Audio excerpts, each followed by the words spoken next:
hello. Hello, Vasca, and with the Ramsa in 13 months. Hello. Actually, not feeling perfect. Like the weather got really cold, and then I just feel, and suddenly my throat just feels a little bit uncomfortable. So I would try my best to not be stupid and not put too much strain on my throat. I will see.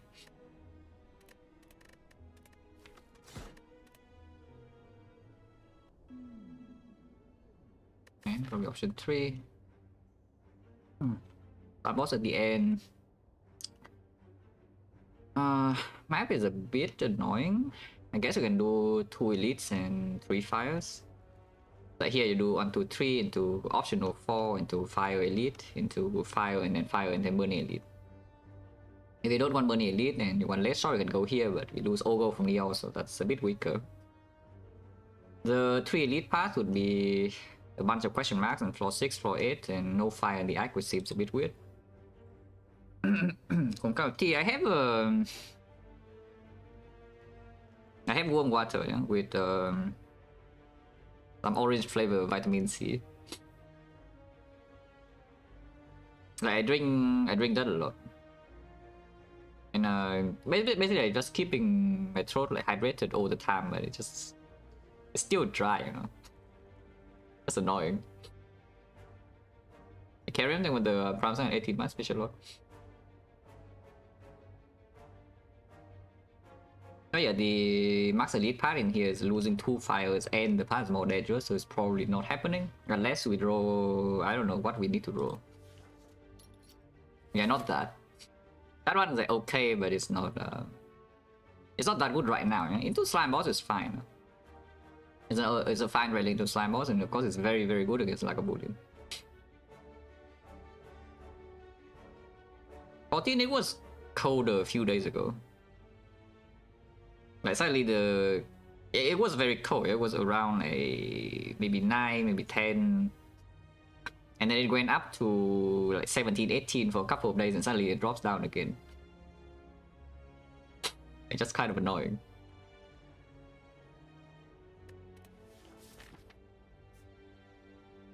So this fight will not happen, yeah. I mean, we can try. Sometimes it happens, and no reason not to try. I take 2 fights here. Most likely, what happens is I go to this node and then we decide the real path, but starting here should be fine.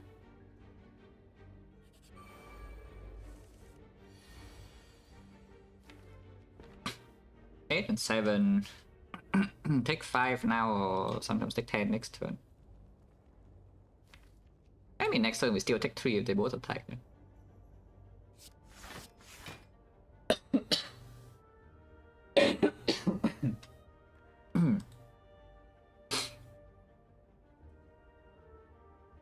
Heal, I mean, haven't taken damage yet. Next time this guy could not attack, maybe.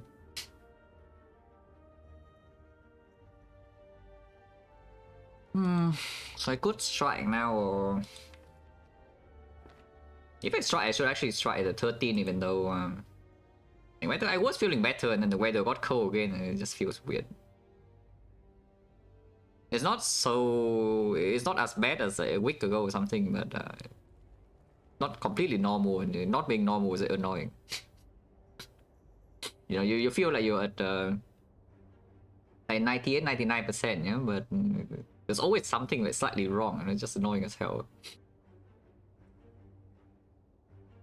Oh yeah, even though this is like very bad HP number, next turn at most we have 1 defense only. So it's still better to hit this guy because we can always spend 2 energy on damage. And that will always kill this.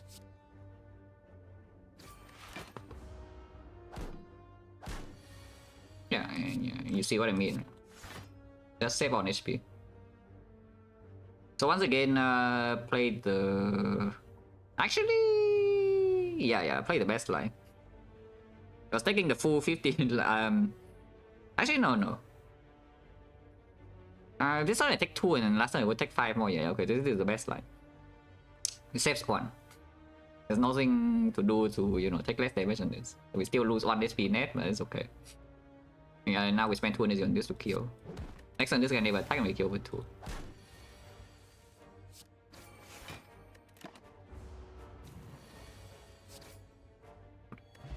11 go no potion. Seeing red to trick me to pick it up with the ice cream. I have a feeling that I maybe should not do that. At the same time though, Laga Bullet matchup is already quite good.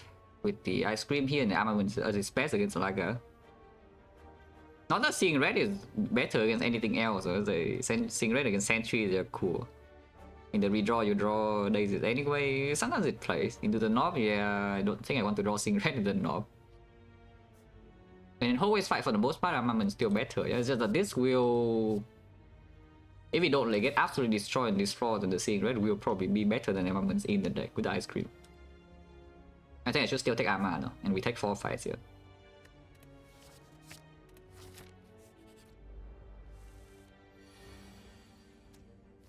Well, next turn will hurt. Unfortunately, there's not much to do here. Yeah, it's really not much to do here. And yes, I will save this one energy.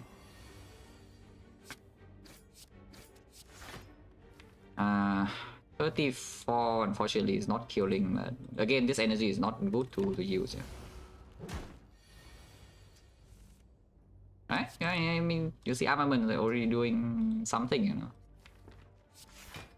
Not so bad, doing something. This right, it's lethal.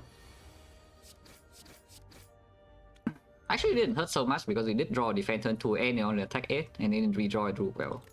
No potion, no, we just said. The searing blow, yeah, that will work.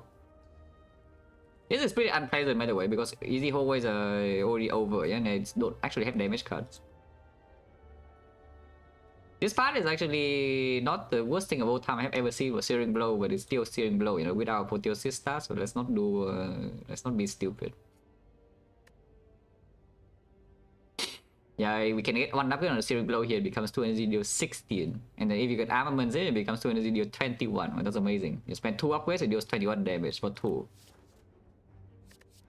But yeah, against like a lead matchup is already our best with the ice cream, so no reason to pick up the class yet. But it's unpleasant, yeah. 2 floors and they added no damage and we get no potion here. And we have no early shop in here to bail well, you know. So hopefully I see something good here and then this fight is maybe not the worst thing. 46. I should still spend energy though. At least ice cream's doing something here.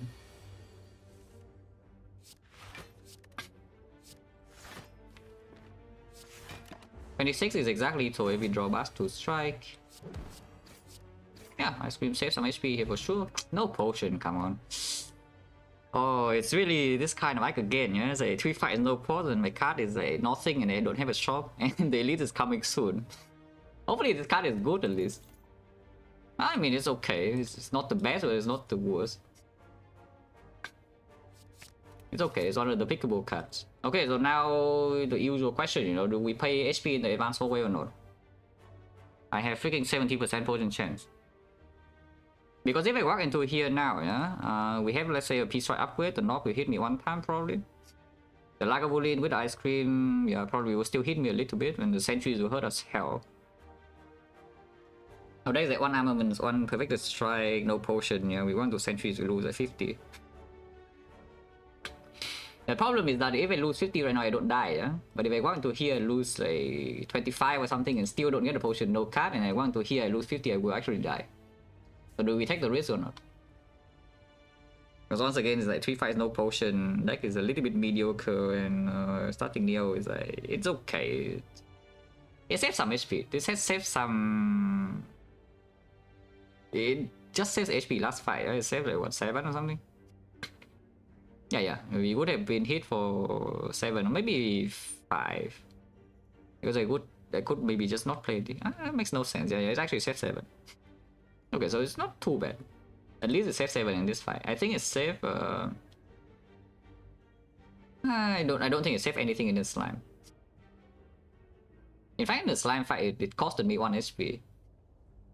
So I play around the case where the ice cream energy would play and it never played. So it saves 6 HP in 3 fights here. It's a blood vial. Oh, cool. Explosion when the sub in 17 months, which a lot. Yeah, 70% potion chance. A lot of common cards are good. Not the second perfect strike though, but the twin strike, pommel strike, it's perfectly fine to pick up here and then hope for the best. We go into here. There's a lot of things in here that destroy me. Yeah, but at worst we can still rest and maybe I can still armor my peace strike or something if we need to rest. I have seen worse. I've seen better though. I mean, this is gonna be a slime. It's gonna have also been a mushroom, and this fight is very relaxing. You know, but this is horrible. Peace strike is doing 18, right? Yeah, peace strike is 18. Even if I put a strike, it was 2 energy to kill, so it's like 3 energy. It seems a little bit strange.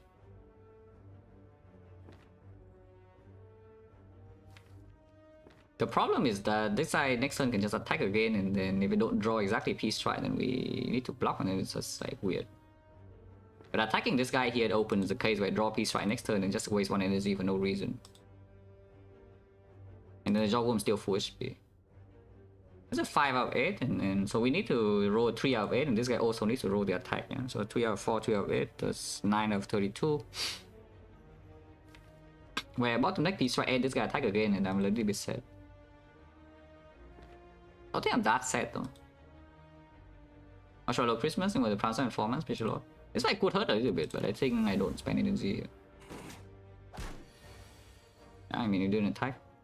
I unfortunately still need to spend. At least the Jawworm attacks me this turn. But the weakened peace strike is no longer killing this, yeah? So we do need to still spend 2 energy on this guy to kill him. Just like this. Next time peace strike kills here instead of having to deal with the 8.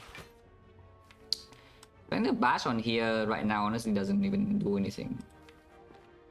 Because next time I need 2 energy on here anyway, and then the vulnerable goes to waste, so I spend 2 energy to deal 8.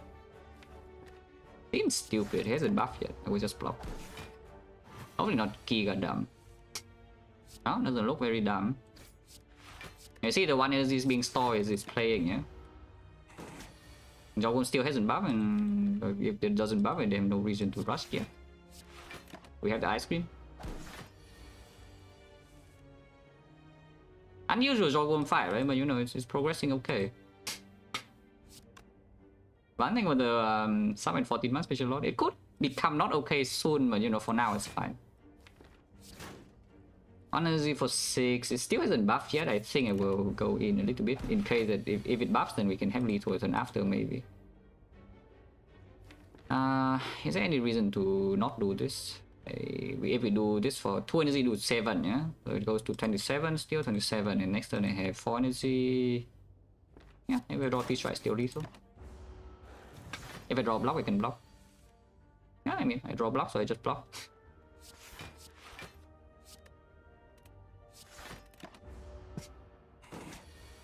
Yeah, good line, right, overall. Utilizing the ice cream like very, very nicely here.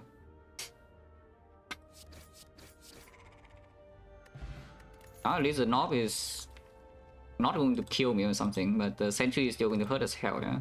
Let's try, it's exactly what I need, thank you. The other common strike, you know, would be nice, the pommel or the twin, of course it has to be the wild strike. The red is back, I don't care about it, because we have armaments and ice cream against the Laga already, yeah? This situation is not so bad that I would pick the wild strike yet. If anything, I pick Infernal Blade. Infernal Blade is an attack, but it's also a skill, so if we get second win, it's not a real card. Which is, you know, better than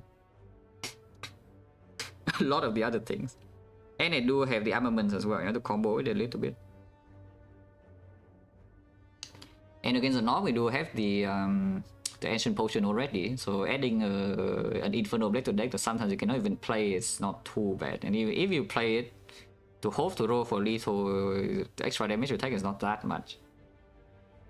Pick Wild Strike, or you pick Wild Strike? I'm pretty sure I picked more Wild Strike than Rampage in the last in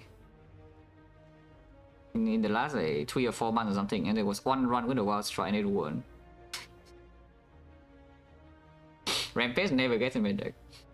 Searing Blow, I would like to see a run that plays with Searing Blow as an apotheosis start, but you know, it's rare. Has happened on stream one time before, but you know, it's a really rare thing. Oh yeah, Inferno Blade, and then we go this way. Probably still upgrade Peace Strike first. You could claim that armor upgrade comes first because Sentry's fight is like such a pain, and the North fight, relatively speaking, is not as bad.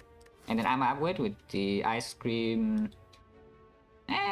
Upgrade, is it better or is it worse with Ice Cream? Seems a little bit strange.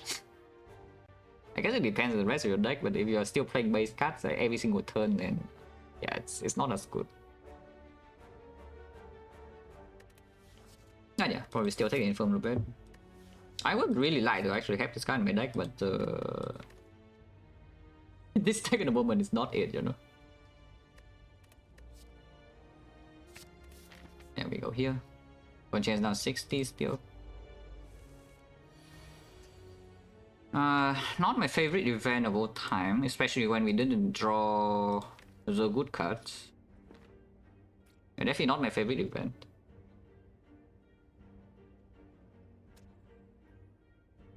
Project Gen still 60 though, so you know, could be worse. Yeah, Infernal Blade can just make an Immolate and we're chilling. I don't think I'm even spending energy on Infernal Blade for the most of the time. At this turn we just do, I think, Armor Defend or Armor Strike.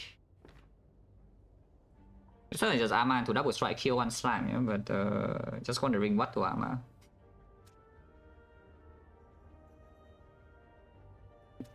At the 0, I think with the 714 special lock. I want to redraw Defend plus or Strike plus more. I kill one of them this turn and then I kill another gray next turn probably. And turn 3 shuffle, turn 4, it probably does not matter at all. In case it matters, I think the Strike Plus is more likely to make the impact though. I might just try. It doesn't matter whether this strikes armor or not because they roll low SP.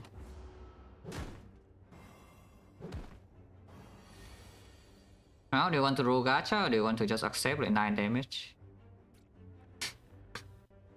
I'm weakened, yeah, so this needs to roll like super giga high for it to do anything.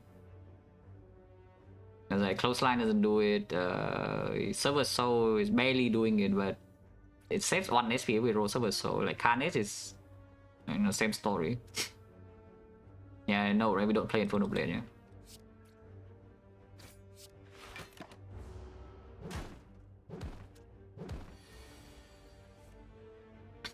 Here's a Strike Plus.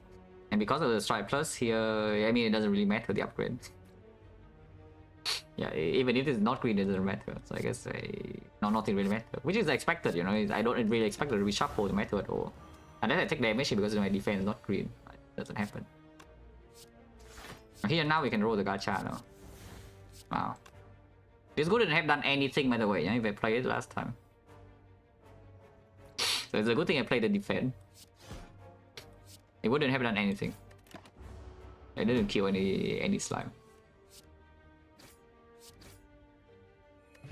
Okay, I got a potion at least. Not a very good potion, mind you. With armaments. It's still okay though, it's fine. As a change it does. I'm pretty sure the attack is not the same if you don't play on the same turn. I'm not sure though. It also doesn't matter. So do I want to pick a card just because it gives me 15 cards and Sentry doesn't ruin my day? The only card that is slightly remotely pickable here is Iron Wave, and my deck is terrible. I kind of don't want to have a terrible deck. I think I'm just claiming that this potion deals with the Sentries, yeah? We upgrade the Peace Strike and then just walk into Elite. And then we shuffle out 4 cards.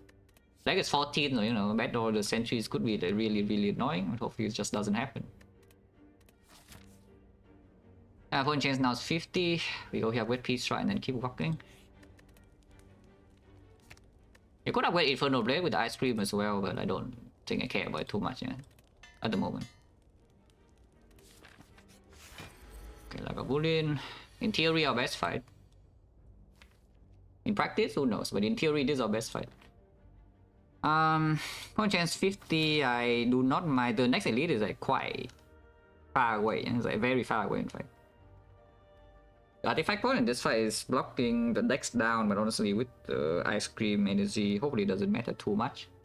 I probably want to spend a great pot here. Is it this turn now? Is it this turn or is it later? This turn upgrades like 5 cards and we shuffle them in. Like next turn we already have a card that I will be newly upgraded and I send the Spade into draw here, so maybe upgrade pot doesn't land on 5 cards.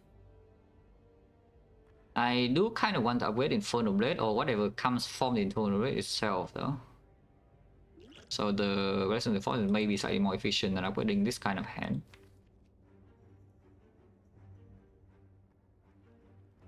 I can also just wait until it hits me or something to upgrade, you know, then I make sure that the defense I upgrade is in my hand. I just wait.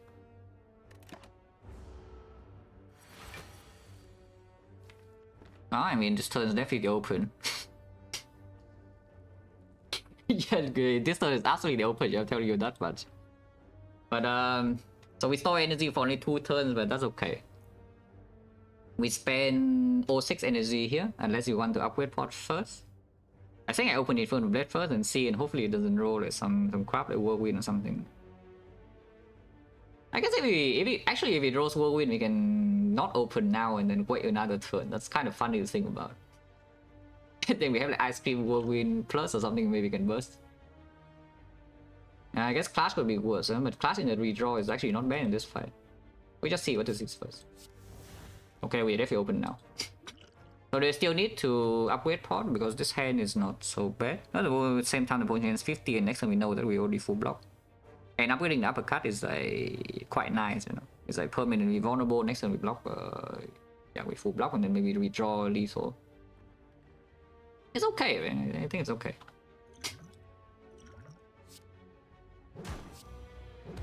There's a lot of damage. It's almost there already. It's 5-1.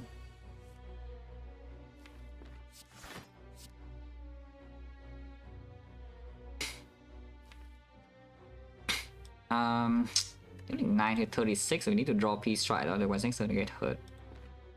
Other choice is taking 5 and then upgrade to Strike here instead. Drawing another defense here is like really annoying. Yeah, drawing another defense here is actually really annoying. 32 is still not lethal. I guess 32 exactly is on hand, the uppercut strike plus. And we have only 1 strike plus in here. It's really 3 HP. I think it's fair. Yeah? I think it's fair to do like this. I could also not play the defense there, but I think I play defense. Okay. It didn't matter whether I do a Peace Strike, but that's fine. Let's get a new potion. Open chains back to 40. I just Iron Wave all the way, yeah? I would pick, you know, I would pick Pommel Strikes.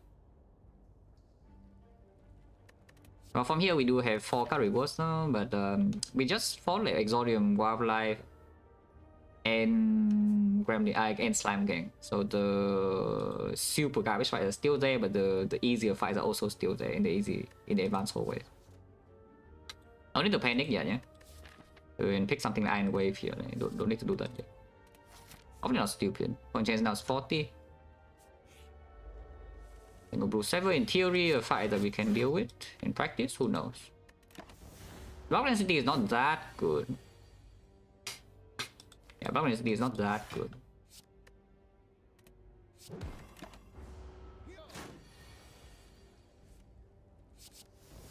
Holy.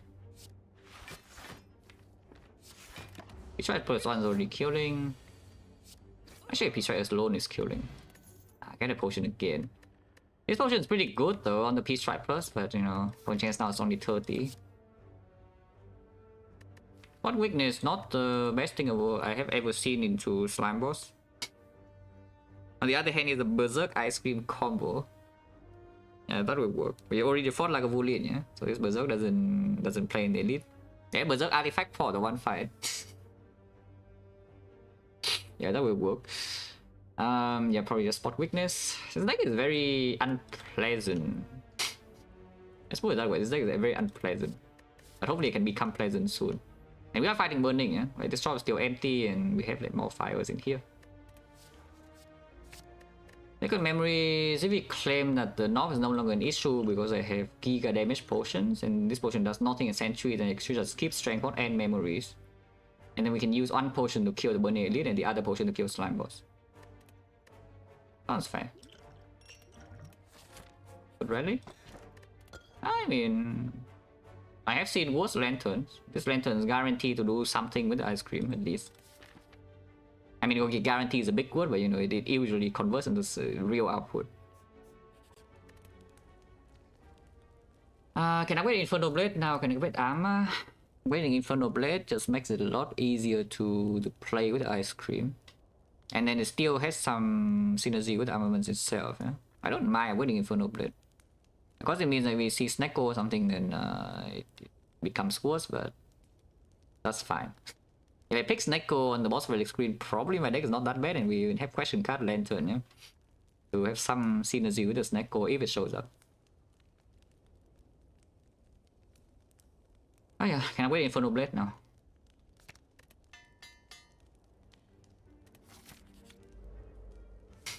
Oh really? No. We actually see two Exodium Wildlives. The earliest fight was the one, yeah? It's like Slime... Not the Slime, it was the Jawworm Lies. Jawworm Laos. And then we had two buffer fights and now it's the Jawworm Slime. Which is not present. Yeah, we rolled the Jawworm both times here. Like, both of them actually maximum HP, yeah? They both have 46. Not much to do here. We just do this. Each try is like how much? 1, 2, 3, 4, 5, 6. It's 24. First try here does mean that Peace Strike can kill, but we do have damage in here most of the time. And sometimes I might want to actually burst the Jawworm. I just save energy. Ow. Yeah, I mean we can also like do this. Energy is more efficient this way. Jawworm can hit me in the face next turn, or I can die. Infinite, no, not quite. And this fight hurts quite a bit. At least we didn't see this fight on floor 4. You know, it's not pleasant.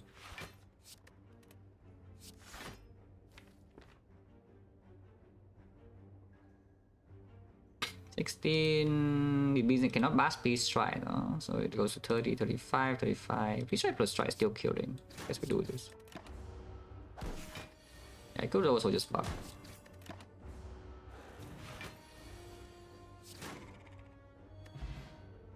More potion, 20%. In what win first by 2 run, you guys will never know because I will not stream the game. Day 1. I will play the game, I will probably play it for like my entire day. You will not see it though. Wow, 4 commons, yeah? 4 attack commons. Not even the good ones, I would pick some attack commons here, like Pommel Strike is okay, Twin Strike is okay. And here's 4 attack commons that, you know, I do not pick. Freaking amazing. Why not? Because I don't want to waste my attention on the stream.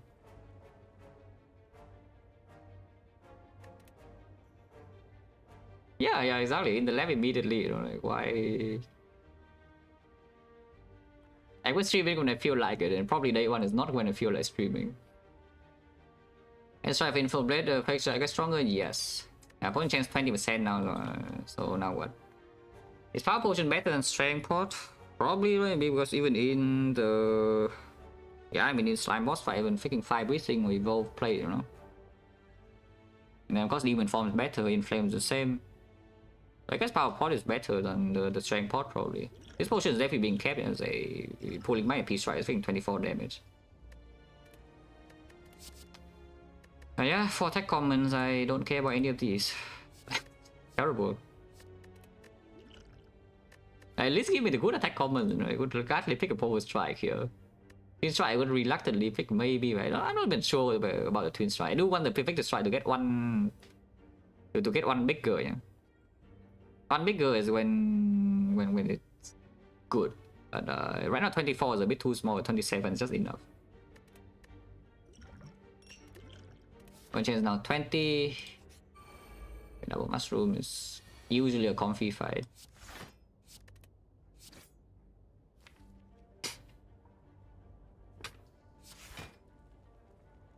Blocking the 1 is a little bit greedy, but I think it's okay. Holy. They both dead? No. Yeah, not quite, yeah. Even if I put the strike here last turn, I wouldn't kill. I need to put the strike here. If I take 1 last turn and put the strike here, then we could kill both next turn with the Thunderclap from the Infernal Blade. Seems a little bit like, yeah, seems like a little bit of a stretch, yeah. And we still heal like +2 here, so it's not the worst. It's 30. Well, here's the Pommel Strike, everyone. This time it's up against, you know, pretty good cards though.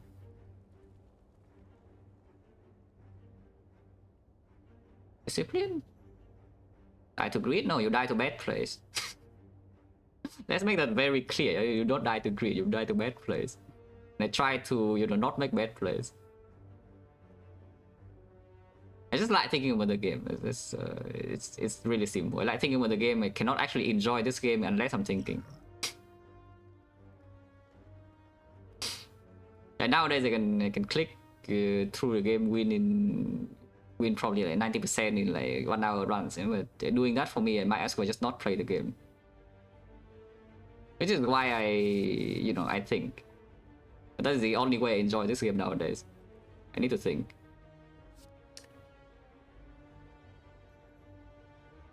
Oh yeah, here's the Pommel. I mean, I did say I want to make a Peace Strike 1 thing maker, and the Pommel Strike with the Ice Cream is not so bad.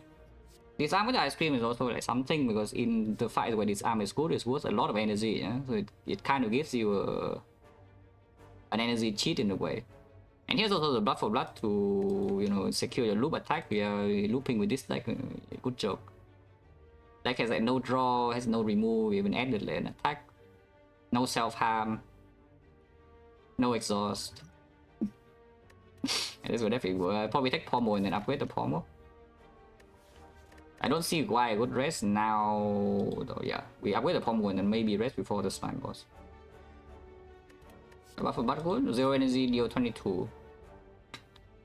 You know how big 0 energy, deal 22 is when you exhaust your deck? It's a big number. Normally cards in this game, yeah, they are balanced in a way that, you know, if the card is 0 cost, it deals just a pretty full amount of damage. I look at Anger. Anger is still a pretty decent card. And it's 0 energy, deals 6. And that is already pretty decent. You know how big 22 is for 0? It's kind of ridiculous, you know.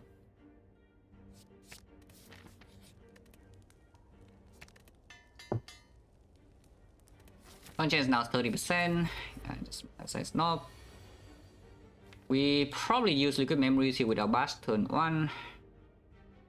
Storing energy in this fight doesn't make a lot of sense, no? So we just play 3 energy now. And then I entering Act 2 with only 1 potion and boost. Yeah, it's like not pleasant, but we'll see. Sometimes with good enough draws can still kill here. Okay, not with this.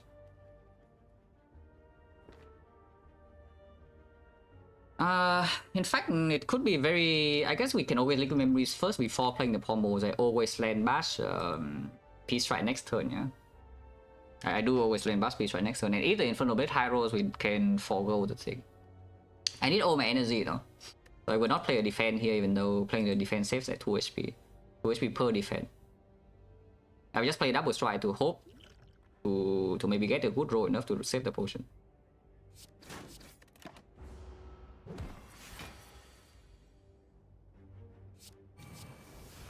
Now speaking of Anger is here, and you know it doesn't kill shit because I bottom deck my Pommel Strike. Oh, that's so annoying, bottom decking exactly Pommel here, because if the Infernal Blade rolls the Anger, but I get the Pommel here, I think I kill. I think I actually kill here, right, with the Pommel Strike in my hand. It's not though. So now I don't kill. I'm pretty sure I don't kill, you can check. It's like spot weakness into 3 attacks. So we do 11 and then the attacks are 13 each. Yeah, 37 damage. It's 8 damage off. Oh, too bad. In fact, like, if the Pommel is here, of course I can still play the Pommel and Liquid Memories on anything is killing. Yeah? Just Liquid Memories on the Pommel itself is killing. I don't need to pull Peace Strike. So we can of course wait for redraw and maybe redraw Anger. So I already answered this, but yes.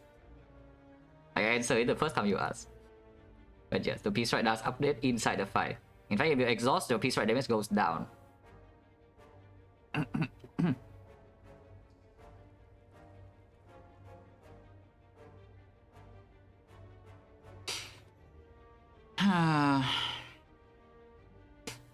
I'm upgrading with what energy? Guys, this number says 4, it doesn't say like 1 billion. This number only says 4, I can only play 4 energy worth of cards. I cannot play the armaments. Okay, my potion just gone unless I want to take the hit. That's so annoying. Like, we bought some deck combo, add low roll the Infernal Blade card. The Infernal Blade rolling anger is super giga bad, you know, Infernal Blade plus is just rolling... the card is 0 cost anyway and it rolls 6 damage. Like hell. I feel think of the summon 9 months special lot. Using big potion against slime boss here, yeah. Then if I use a liquid memories, I would definitely need to use the freaking. Do I need to use power pot on slime boss? I guess I can see another way is that I don't liquid memories here. We take this hit. I'm upgrade? No, I don't care about upgrade, which is why I'm about to get to that point. Is that right now I see that if I use liquid memories and resting makes no sense in the slime boss. What if we just take this hit and then rest? Because I think I want my liquid memories in Act 2 more than whatever upgrade this thing gives, you know. To be fair though, this guy can drop a card that's very good to upgrade and suddenly I'm set. What would that be though? So second power strike in here, okay, upgrade that would be nice, but it's not super important. And then, yeah, some sort of shockwave or goes to the armor struck or something, those don't need upgrade. I bet to trans bloodletting, whatever, I don't care. Bloodletting, in fact, I probably will pick. Immolate, yeah, I don't give a shit about Immolate upgrade. It's a little bit mean to Immolate, but it's true. I don't actually give a crap about Immolate upgrade. The only upgrade I care about to make here is the upgrade for late game, you know, and I don't really see any card I care about that much. I guess Inflame. Inflame would be a thing. How about evaluate armor upgrade in general? If you're playing the base cards, you're upgrading immediately, then yeah, good. If I'm not playing your base cards immediately, then okay, that's good. And in this case, we do have the ice cream, so dumping all your energy on upgraded base cards maybe is also not the best idea of all time. Like usually when you have big attacks in your deck, like for example, you have like Carnage, Peace Strike or something, and then your turn is just going to be Carnage, Peace Strike plus 1 more energy of something, the armor upgrade is complete utter garbage. Because you armor your hand and then you play your big 2 cost attack that is already upgraded. So the upgrade does like literally nothing. Until the redraw, you know, doesn't really happen. Like the uppercut is a little bit, yes. Uppercut upgrade I would care about. So there's an Inflame uppercut. Maybe about it, like uncommon cards. But in exchange, I have a liquid memories entering Act 2 because right now poison chance is at 20% and it's at 30. Right now poison chance is at 30, but we will just use 1 potion on slime boss. It seems a little bit strange. How low am I going? I'm taking the full 28, right? So we go to 15, 15, 21, 21, rest to 43 and 43, and then we have a power pot and the ice cream. It usually means we don't need to use the other pot.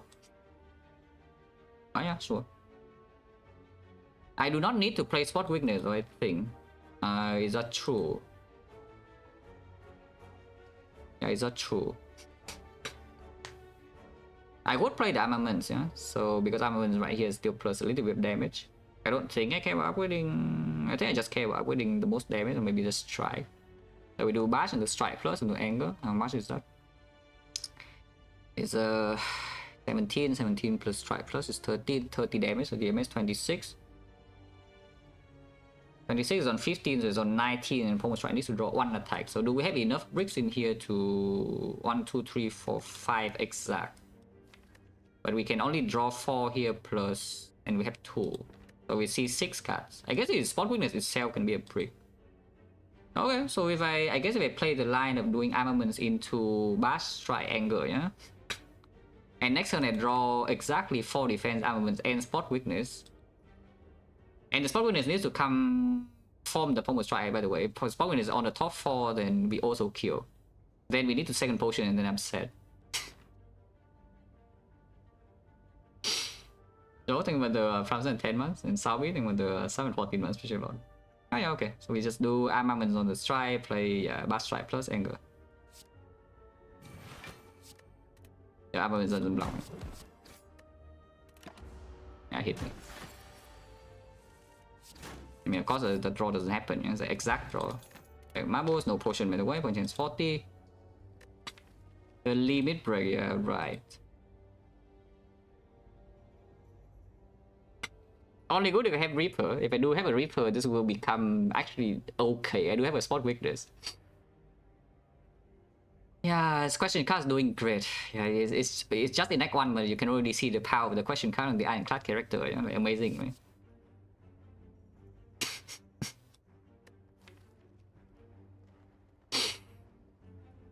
But yeah, this deck right now in Act 2, we need to kill the enemy instantly, you know, Battle Marbles, Lantern, and you can see the deck doesn't really block very well, you know? Enemy needs to die, like, instantly. And the limit break, it doesn't say that enemy dies instantly. It says I break my turn and I get hit.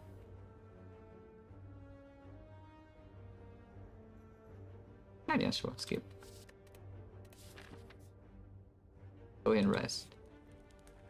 Papa miss the whole run? Hopefully not, because if we do miss the whole run, it means I die next floor. So hopefully that is not true. Yeah, if we miss the whole run, it means I die next floor. And hopefully it's not true. I will use Power Pot. That's the entire plan here. We use Power Pot against this thing.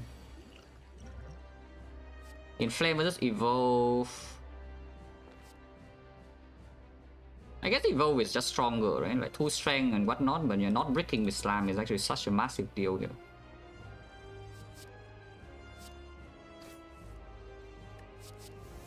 Leave. So now we can shuffle out the Peace Strike, but I do have the Evolve in play, so it's not too bad. We do have Liquid Memory still safe. Otherwise, Spoken this turn would be nice. Oh, okay. The Peace Strike is shuffle out, but we do gain 3 strength. We have Evolve in play. So now what? I mean, Bash definitely happens this turn. Yeah, next time we probably will actually split. So let's calculate the split. The Peace Strike in here is 27. It's actually become 30. So 30 is like 45 damage already. And these strikes are doing 13 is like 26.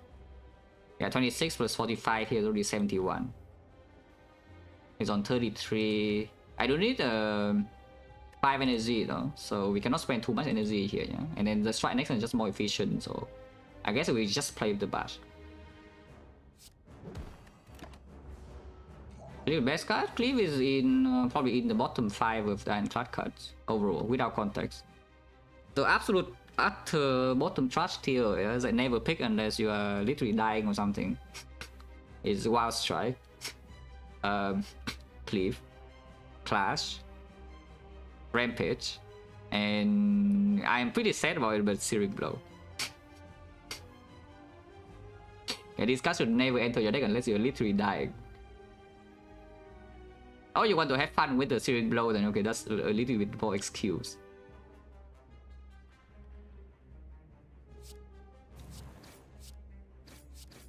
I mean, this looks fine to me. We have the Evolve, they can never break. Yeah, good rest, good rest. Drawder was very good though. This Drawder was actually insanely good. So no complaints. I would complain a little bit if we didn't drop a potion, but the potion drop in here is only 40%, is not favorable. Oh, potion! Oh, I love potion. Wow, thank you, question card. I think amazing. Oh, actually miss all of them, yeah? Like, we have so many hits in here, I miss every single one. I actually have so many hits here, we miss every single one, and we see 4 cards. Yeah, there's like Offering, there's Feed, there's Fire, there's Impervious in this deck is like fine, there's Ibolate is also still fine, I don't have AoE. Reaper, of course, like very good. But yeah, we actually just miss all of them. Like even Corruption is okay. Corruption is a little bit speculative right here, but I think I would still pick it. Bludgeon? Nah, Bludgeon not really. Bludgeon no chance. From this position, I mean Exhume Inferno Blade. yeah, Exhume Inferno Blade. We see 2 drop kicks on this. Then bomb, you know, bomb. Otherwise, like what Brutality? Brutality is not the worst thing to go with the Ice Cream, yeah? This deck is not... This deck is a very bad fit for the Brutality. Like, it actually is like so incredibly bad match for the Brutality. Because didn't I just say that the only thing we're doing in Act 2 right here is that we hope that we kill the enemy on turn 1 or turn 2. And what does the Brutality do? Yeah, it doesn't draw my damage on the back of my board's turn and then the enemy doesn't die. And then I'm sad. And then this deck doesn't block either, yeah? So with Brutality, you stay in the fight for a couple of turns, but then what on earth do you gain out of the draw, even? You don't even want to stay in fights long because you cannot block.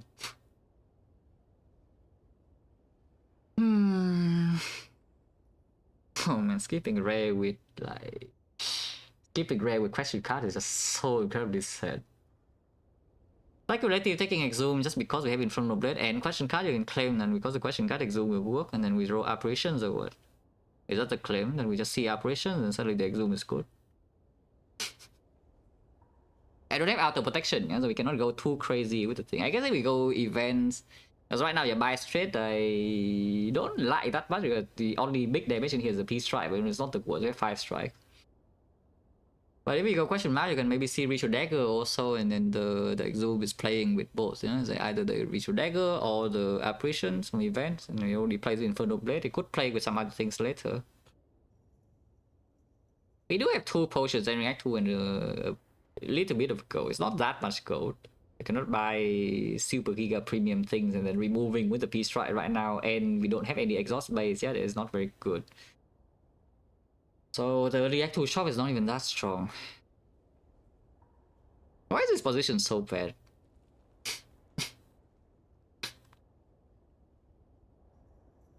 Yeah, farm quite a few things in Act 1. We have question card for like what 5 floor or something, and my deck is terrible. Why is this position so bad?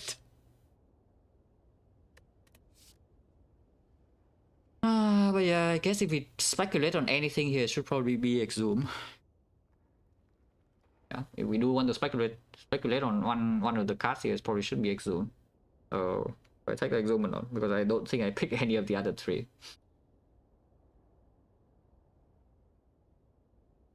Ice Cream? Nah, Ice Cream's good. Ice Cream has been doing great. In Act 2 it might be doing less great though, because in Act 1 you can skip your base card a little bit, you know, and then the enemy doesn't do terrible things to you. In Act 2 though, your base defense can no longer store your turns. So now that you enter Act 2, you're probably going to suffer. Oh yeah, Ghost Exhume Infernal Blaze is not like the worst thing of all time. So I guess it can take it, sure. Energy, or don't wish energy on me, please. Or, please, God, do not force me into energy relics. You know how bad it is if I see 3 energy relics here, then all of them are bad. Like, the run is actually going to be like, insanely terrible, yeah. Please do not. I think if I get to choose, I would like, yeah, a pyramid. It would be nice. The pyramid can be a little bit awkward with this deck in Act 2 for a few flaws, but then we have a pyramid and we can deal with it. Oh yeah, sure. Oh, the Peace Strike is set or what? That's my only damage card, yeah, so if I box it away, you know, suddenly I don't have damage in Act 2, early Act 2 anymore, besides the Infernal Blade. But the Exhume gets stronger. P-Box with Ice Cream, not exactly the combo of the gods, because your base cards are gone, so now suddenly it's harder to store energy, and you don't have base energy in the first place, yeah? But you know, the other choices are... yeah, why, and also why. Okay, I think with the Prime Sub is a lot. Yeah, Peace Strike set now, it's fine. That's an okay people. I would claim this is decent. It's not too bad. I have seen worse. There's no offering though, so you know, a bit scary, but you know, it's fine, it's fine. Our deck just got like, I don't know, 10 times better or something, but we don't have an offering. Yeah? So let's not be overly eager and claim that we are so overpowered that we just kill everything. But yeah, I have a Reaper now, suddenly the limit break could play. The Exhume now can go on Fiendfire or Reaper, and we even have the Reckless Just Evolve combo. Look at this. Look at this thing. Isn't it beautiful that we have Reckless Just Evolve? Yeah, Question Card will surely give you an offering, right? That's how it works. Force Elite, yeah, it's but after this pre-box, I think what we should do. It didn't give me any strike, right? So the P-Strike just Giga set. It's 2 energy, deal 12 damage, yeah, Searing Blow. But yeah, now that we have seen this pre-box, I don't think we care too much about long-term value anymore, and we just want to, you know, like die instantly. And we have a clear remove target now, yeah.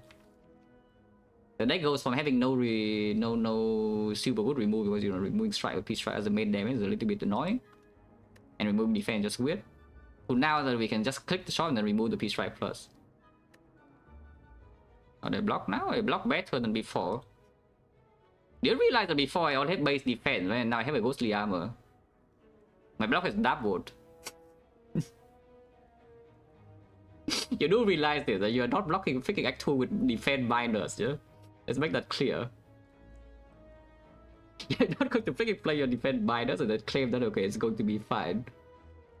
And now I have a ghostly armor, so sometimes I get to save HP by blocking.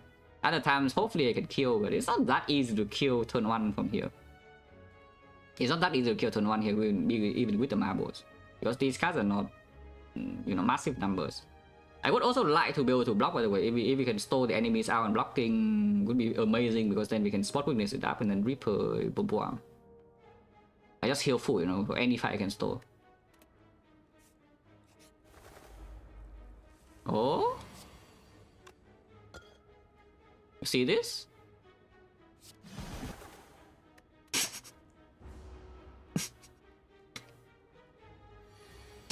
Yeah. Never let anybody tell you a lantern is bad, yeah? You just show them this fight and ask them, okay, how bad was that? They're all dead already, so I guess we can just get out. I'm already full HP, I don't need to Reaper.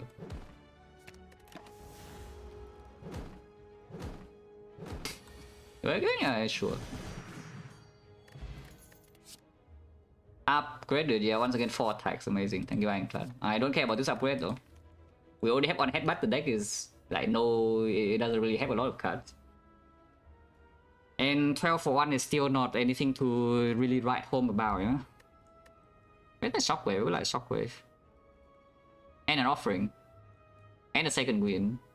And a power pool would also be nice. A power 2 second win, offering, Dark Embrace, Fear No Pain, you know. They could be quite good after we add these cards. Yeah, these are terrible. Unless you tell me it's anger time. I already have Reckless Charge, so the better anger in this deck. Yeah, probably not. And again, yeah, the main... Right now, after we see the Reaper, the goal has changed, you know. We want to change this deck to a deck that actually can block the whole wave fights. If we can block the whole wave fight, we always leave with full HP. And you know how overpowered that is? If you can block whole waves, you leave with full. That is quite a ridiculous thing, yeah, to have in the deck. But it only happens if we can, you know, block a little bit. So I would like my block engine to be a bit stronger, which, you know, certainly these don't help. Fire Potion, Liquid Memories now just got a bit weaker.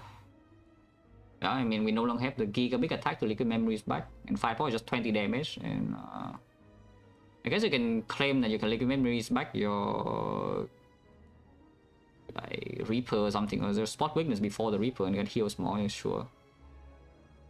Probably Firepower is stronger though. Is it stronger? Because I can see Liquid Memory is working on like Pommel or Fiendfire, and you can get a very big turn. Like for example, you can Pommel, you see a Fiendfire in hand, you can Liquid Memory a Pommel again, and Pommel, that's 24 damage without vulnerable. And if it's on the Marble's turn, which actually happens more often than you would think, yeah, because the deck doesn't really have that many cards. It's like so much damage and the enemy die instantly.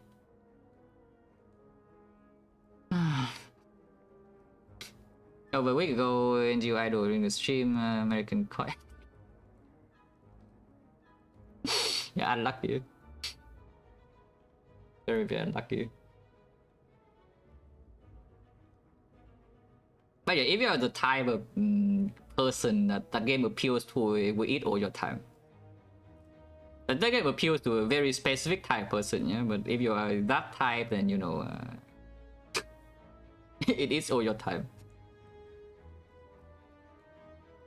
But here, you did like it, yeah. It's not for everyone. It's definitely not for everyone.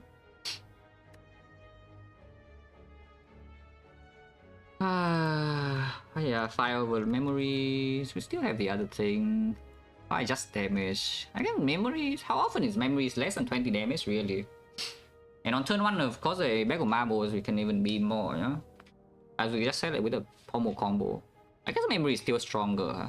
Unless they tell me Entropic Rule freaking sucks and 5 pause is like the best thing I've ever seen.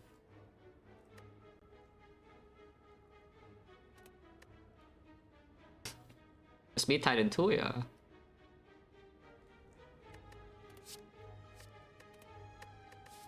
Probably not.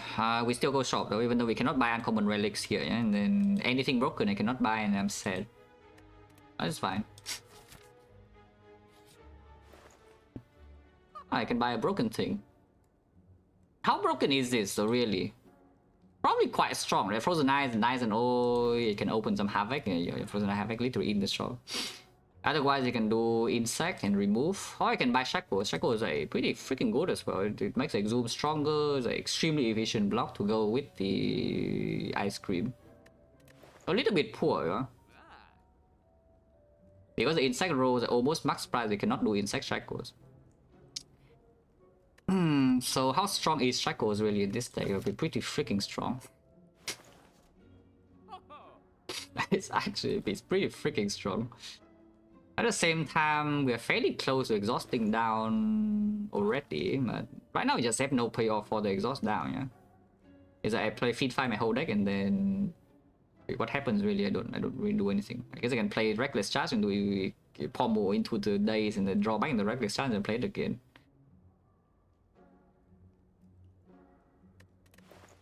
Elite farming, yeah, we are probably running a 2 elite path if I buy Insect. If I don't buy Insect, I probably still want to go to that path. Because the other path goes into a second foreshore, I don't have that much gold. You could play in a way that, you know, maybe remove here and then go here, remove again. But right now I don't really have payoff yet, so I don't want to aggressively remove, like, yet.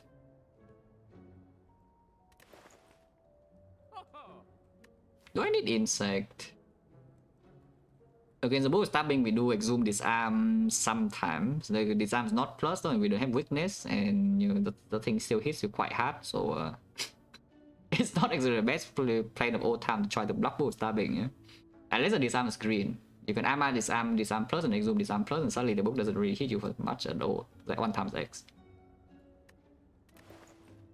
Yeah. So I guess insect remove is probably still the thing. Yeah. Shackle is actually quite good against Automaton, because Automaton right now we cannot strip artifact at all. And he has a cheap artifact strip to maybe apply vulnerable, which deals a lot of damage. But yeah, probably just do insect remove. Yeah. I think insect is better than Frozen Eye, right? Yeah. I mean, for surviving this Act 2, probably. You could claim that the elites are not that scary in the actual trade as Automaton at the end, so you buy the Frozen Eye, so you land your spot quickness. Yeah, that seems a little strange. I think I just buy Insect. And of course, the remove target is extremely clear. This 2 energy deal 12 damage. Because if you pick a pommel shot, it becomes deal 15, you know, it's still terrible. Good way. The Rapture can stay with Bloodletting right now, I would not mind picking. Yeah, with Ice Cream 3 base energy, a pommel plus, like, Bloodletting could just happen. And if you see a second win, it also goes away. You can also just play it for 1 energy, but it's not so easy to play it for 1 energy. No matter what, we have to take at least 1 fight. So do you take the fight first or question mark first? It's still easy whole way, so if we get like outer or something, you can recover, but this way gives you the fire before the elite an option if you really need the fire before. I think we just take the 5 first.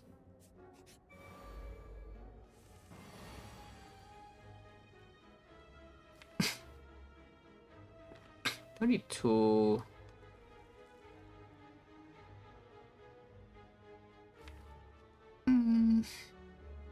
Sometimes it asks me thresholds, I guess we hit here. Yeah, we kill this now. Can I kill with armaments? I know that bash headbutt and reckless charge is killing here and we take 11, yeah, but can I armaments?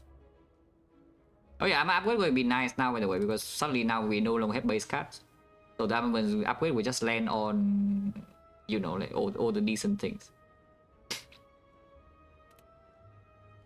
Yeah, can I have armaments or not? Armaments here, this becomes 12 and 1828, so not really. This is also +3, so it doesn't work. Okay, so I need to actually do bash headbutt reckless charge. Yeah, it becomes 12 and 18, 18, 14, it's not killing. So do I put the pommel on top or not? Because this guy, even with the pommel, is not going to die next turn. He hits me again with 11. I guess I can draw ghostly armor. And that probably makes the most sense.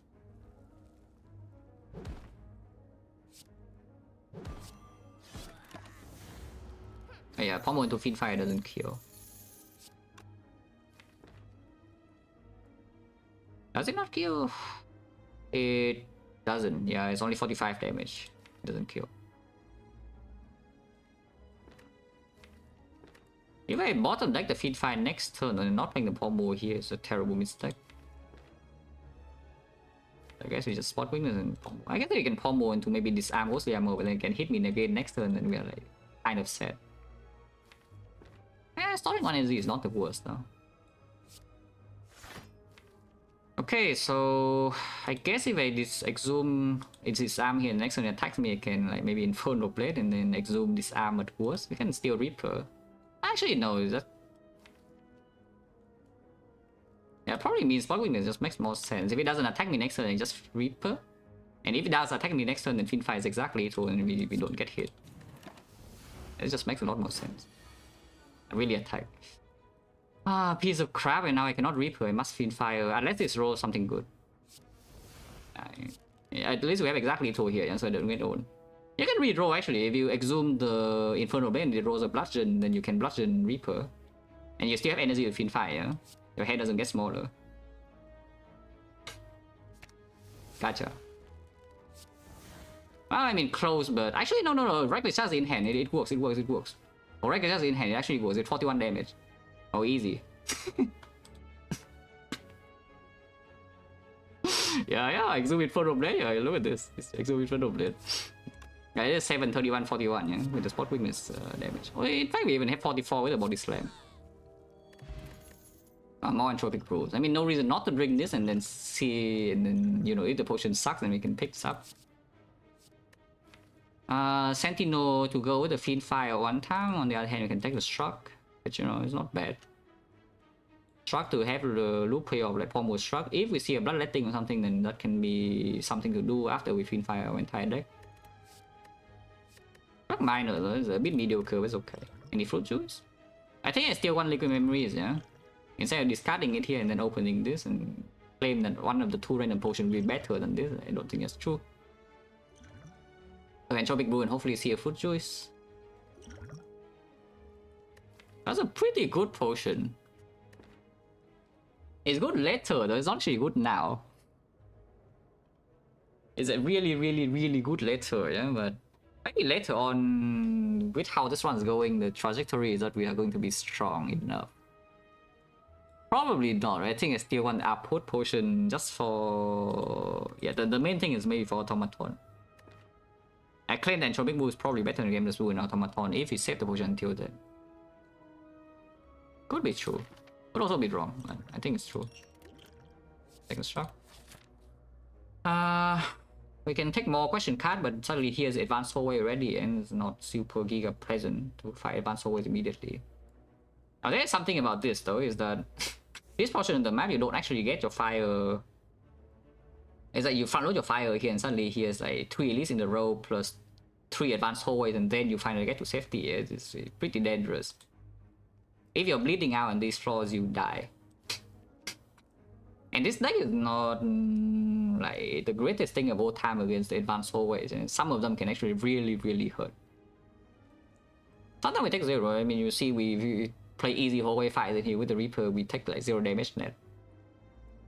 But the variance in the hallway fights are quite high in Act 2. That doesn't really mean anything regarding my pathing. I just take these floors first. Mausoleum. Curse is a bit annoying. On the other hand, it has some synergy with Ice Cream. It has some anti-synergy with Marbles, though. And we don't have a second wind to exhaust this curse, yeah? So it's like curse for relic.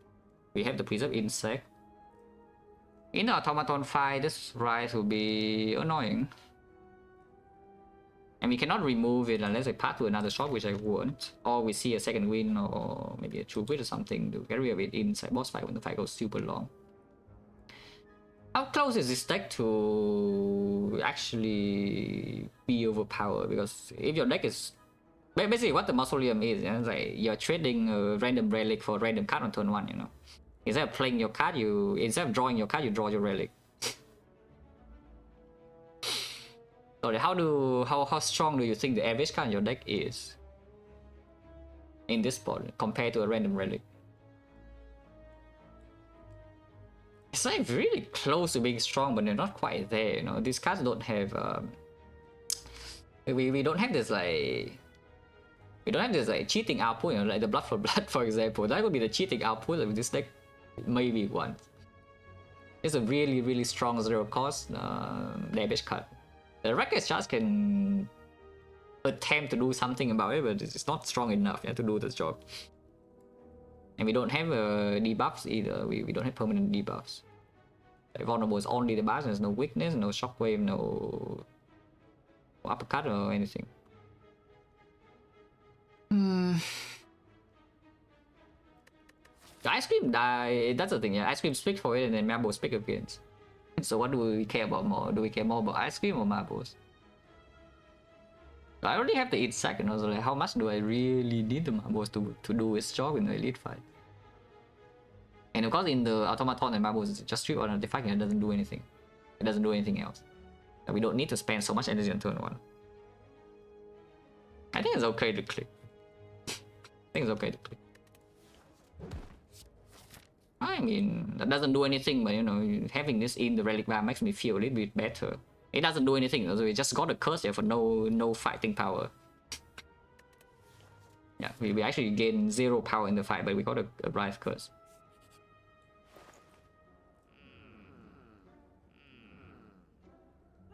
Freaking insect. It's a 6% shop. Yeah, it's a freaking 6% shop, and I'm poor. And yes, I would buy Aurelio with insect, yeah, by the way. I would buy Aurelio with insect. Do I care about the upgrades now? If I upgrade is on, I assume it's Fiendfire. I would say Whirlwind. The thing about Whirlwind Marbles against the Saber doesn't even kill anything on turn 1, no? Even if you draw Whirlwind on turn 1 with the Marble, it's only 48. The Fiendfire can actually kill something. Into the automaton, I would say Whirlwind is better, though. And of course, we have Ice Cream X cost, yeah? So dumping energy on Whirlwind is potentially a thing that could happen. You could also fight the elite first to poke a little bit to see, you know, have a little bit more flexibility in pathing, and maybe you can rest here. Oh yeah, just leave and be set. What else do I miss? Like Frog and Strawberry, okay. Frog is a pretty good relic, Strawberry is like whatever. Oh yeah, winning Whirlwind here. I guess it's like fine. Ah, sure, I can just go here with Whirlwind. It is committing me to this like Giga Dangerous fight. We do have Lizard Tail at least, so straight up dying through the Lizard Tail doesn't happen so often. Hopefully I can preserve the Lizard Tail. Ah, yeah, sure. I'm gonna still place. Oh, actually they have insect, so yeah, Whirlwind would kill. We have insect. This hand is not exactly the greatest thing of all time. Now what, do I store 4 energy? I think I'm storing 4 energy. I could play Rapture Exhaust for 1 energy to not draw the brick later, or the right brick. Or I can also Fiend Fire away the Reaper now, because we could exhume it back later. And I kind of don't want her to hit me so much, you know. We could deal 30 damage to her as well, which probably is better than killing the shield anyway. I think so, right? I think we just Fiend Fire her now. If she attacks, I could hurt a bit, we can exhume Reaper. Unfortunately, we cannot do Whirlwind Headbutt the Whirlwind. I can, however, do something like this though. Exhume is already here. If Exhume is here, then it no longer really works, huh? I was like, we're thinking about a line where we headbutt the Pommel Strike here and then Whirlwind for 2, yeah? And the next turn I can Pommel Strike into... I guess we don't have energy for that either, because Exhume costs 1.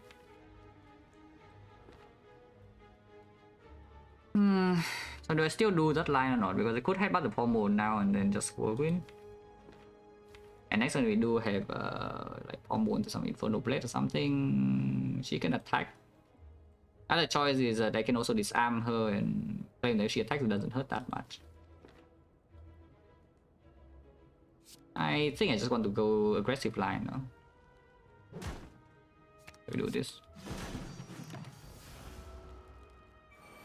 Double Fat. Personally not a fan of double fat gremlins.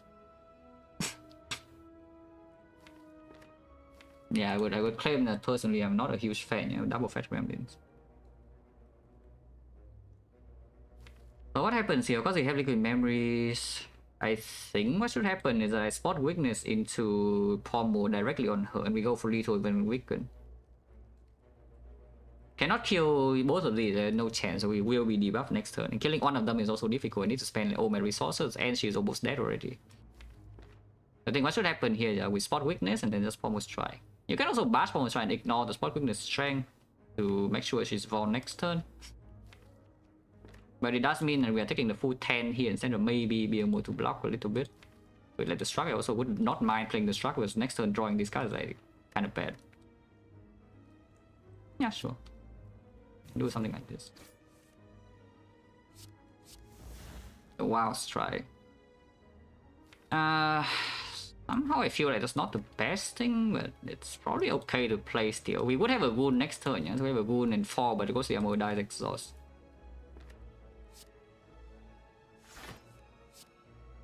You could also kill a Fat Gremlin now, but still debuff. If you hit the leader now, she must die next turn, so you're weakened, you need to deal 25 damage with 4 cards draw. Pretty likely to happen still. Not always, but pretty likely. Hitting this Gremlin doesn't really make sense, so she still attacks you so often, and then you never ever have lethal. That doesn't make sense. Hopefully we just draw lethal next turn and I can, you know, get out nicely. Yeah, looks like we have lethal. Barely though, but we do. And that's the exact HP coming in, yeah, at least. Tornado, yeah, he double tap, yeah, thanks. Tornado is annoying. I guess they can bot to evolve and then have the reckless charge being played, but I don't like why. Okay, so getting no relic here is pretty freaking bad. Yeah, I brought an evolve makes your turn 1 even worse, yeah, and then evolve I don't even want to play in most fights. Eventually I would like to bot to evolve, yes. Very deep in the run I would like the evolve to be bought for. But yeah, no, like, bottom Rapture makes no sense, and the only other thing is bottom evolve, which I don't really want to. Oh, that's annoying, like no card, no relic. At least they didn't spend any resources, but it's still bad. Oh yeah, potion chance now, I don't even know. I guess I'll think about potion chance when we actually use a potion or something.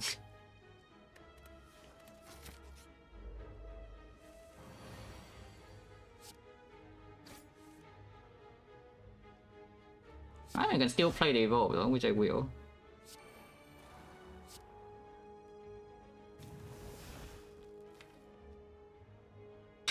play the disarm. Maybe I should not, but I think it's okay.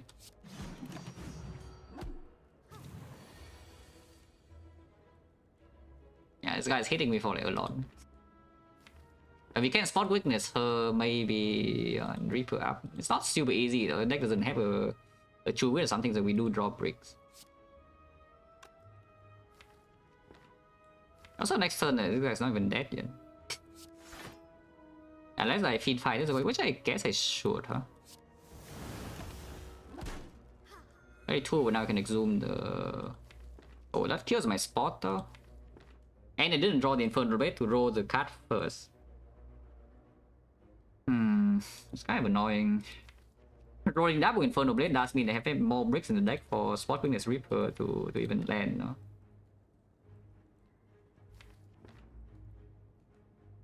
But yeah, exhuming the Feed Fire here and kills this, but then I don't get the Reaper up and I'm just sad. I mean, I can Reaper up a little bit, but it's not even... probably not. Peace Strike, but thanks. Alright guys, we bash Peace Strike. Mostly it's gone though, so blocking is also a lot more difficult now, and sheer attacks, holy crap. Oh dear.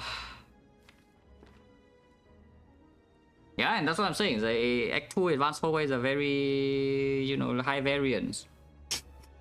Act 2 Advanced Forways are very high variance, and this deck doesn't, it's not doing super hot in those fights if we draw badly. His draw is so freaking bad though, holy crap. And Exhume is always drawn at the wrong turn, and the pattern is bad, and the Spoken is freaking misses. And the freaking Reaper is here. If the Reaper is not in this hand, I can also maybe Spot Weakness Bash or something and then play the Reaper next turn, and I'm not even taking that much. But the Reaper is literally in this hand. It's overall just extremely annoying.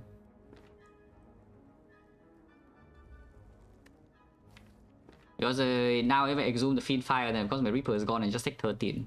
And I heal to only 45.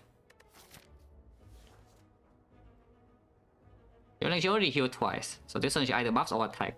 But this guy didn't need to attack, and she also doesn't need to attack either. They both attack though. Because why not? It's like I could be facing 0, yeah, but instead I'm facing 29 and I draw a terrible hand. So isn't that great?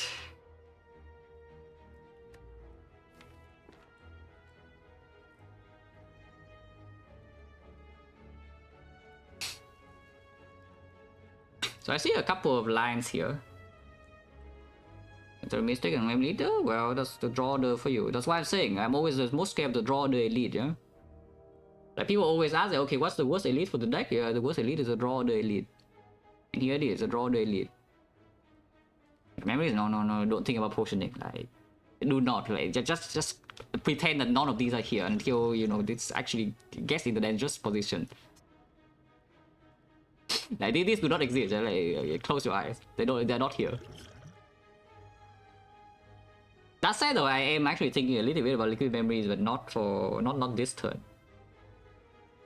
I am thinking about potential liquid memories here for some Reaper later, but not now.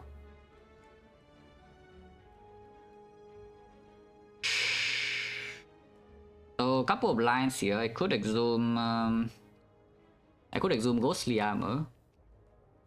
I could exhume Ghostly Armor, take 19 and play Spoken and pretend Reaper will heal me more later. Don't know how that will work because, you know, she already has 4 strength. I'm going to be frail. She's not disarmed. I still have a freaking ride here. I only take 6 more than Reaper. If he heals 6 later, then it's already stronger than just killing the thing now, right?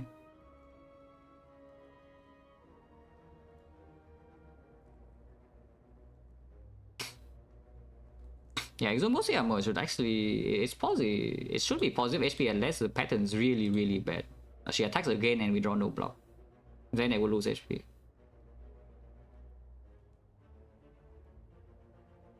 Oh, shooting my palm 713 months special lot. Yeah, so sure. So we Spot Witness and then exhume Ghostly, yeah, and then cry.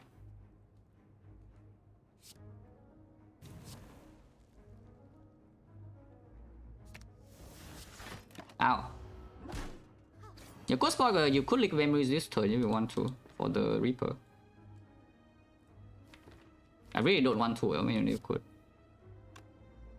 You could leave memory, so Reaper now play the Reaper heal for 14 and then move on. We are still on 39. Reaper heal could be up to like 45 or something, no? 46. Could be Vols. They could play Record Just first and then Pommel to do what? To shuffle in the Reckless Charge. Do I care about doing that? Kind of don't. Maybe draw Ghostly Armor top deck here would be quite sad, isn't it? If she attacks. Because next time she can swing again, yeah, I'm still frail. And then shuffle out all my block. So should I struck first? The problem with struck first is that I cannot play the Reaper now if I draw into Reaper.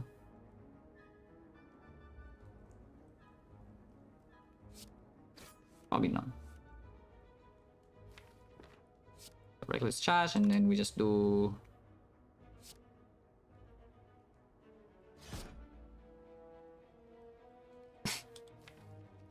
do draw +1 here, but you can swing next turn, I'm sad.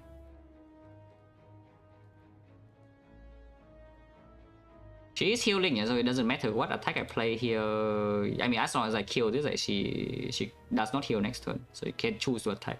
I think what should happen here is that Armada struck and then we play the Whirlwind for 1.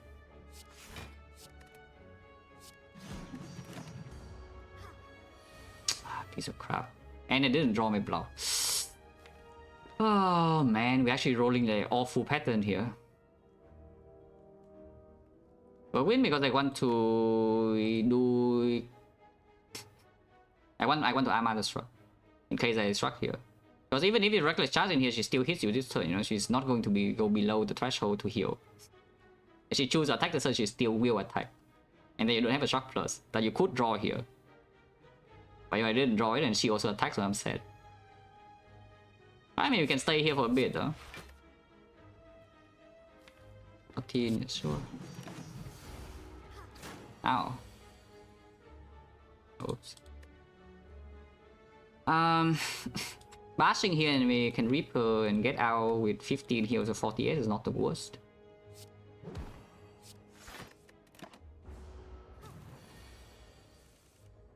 Yeah, sure, I guess we cash out now, you know, like, she has 8 strength already, I cannot stay here for that much longer. So we cash out. 48 is not the worst thing, you know. Now here's a Shockwave, on the other hand, here's a Rage. Here's a Rage. Is there any way this Rage is stronger than Shockwave?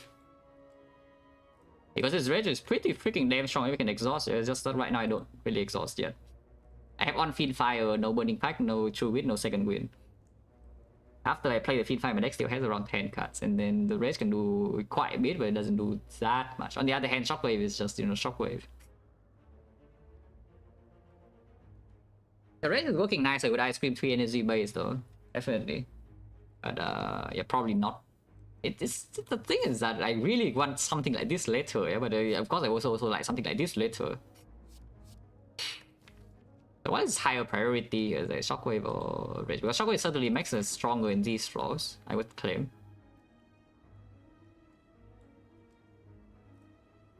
So we are avoiding Reaper too dangerous? I guess I could have Armada the Reaper. Yeah, okay, so maybe -1 or -2. I don't think it was dangerous at all. Maybe -1, -2. Yeah, doesn't matter too much. Okay. Oh yeah, the Seeing Red, by the way. I would really like the Seeing Red that they didn't pick an Act 1 now. 2 of them even. Would be nice at the moment. Oh yeah, probably still Shockwave. Automaton fight is very dangerous, by the way, at the moment. Really dangerous. Not that these floors are safe either, but Automaton is particularly dangerous. Because it's really hard to actually deal that much damage to it, and the deck doesn't really block the Hyper Beam at all. I mean, we have this to block Hyper Beam. Hopefully we don't need to use that. Yeah, Falsified Elite. Prep is very good. It counteracts the Riot a little bit.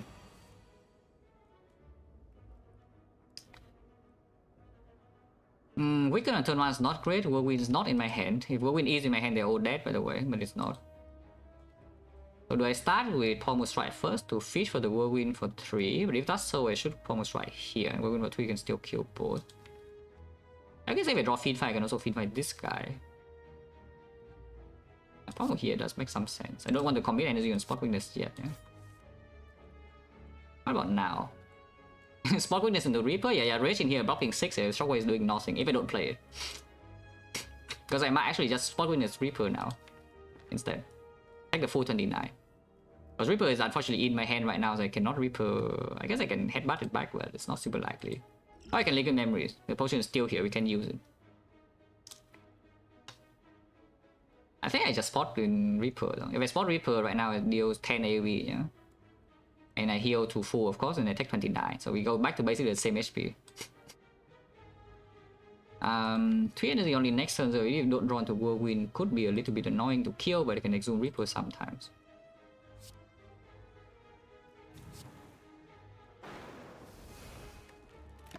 HP goes up, HP goes down.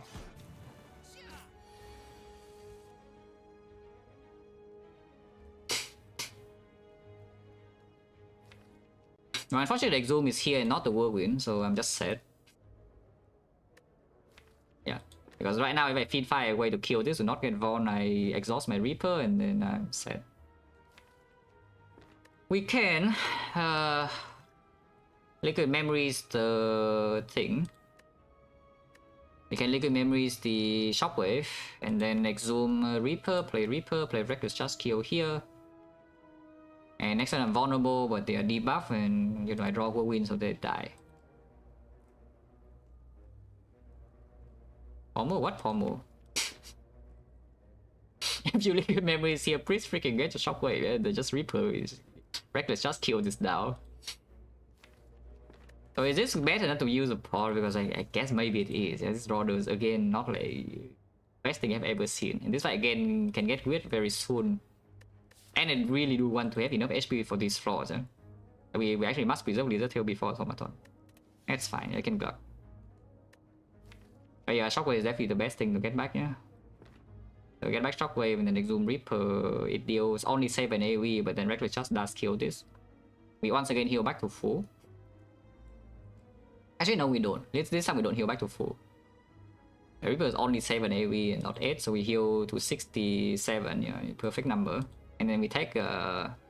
So we go down to 55 and then okay, they die after. We heal to 61. It's okay.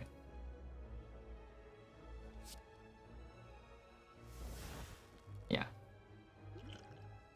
Oh yeah, maybe Shockwave because otherwise this guy doesn't even die, yeah?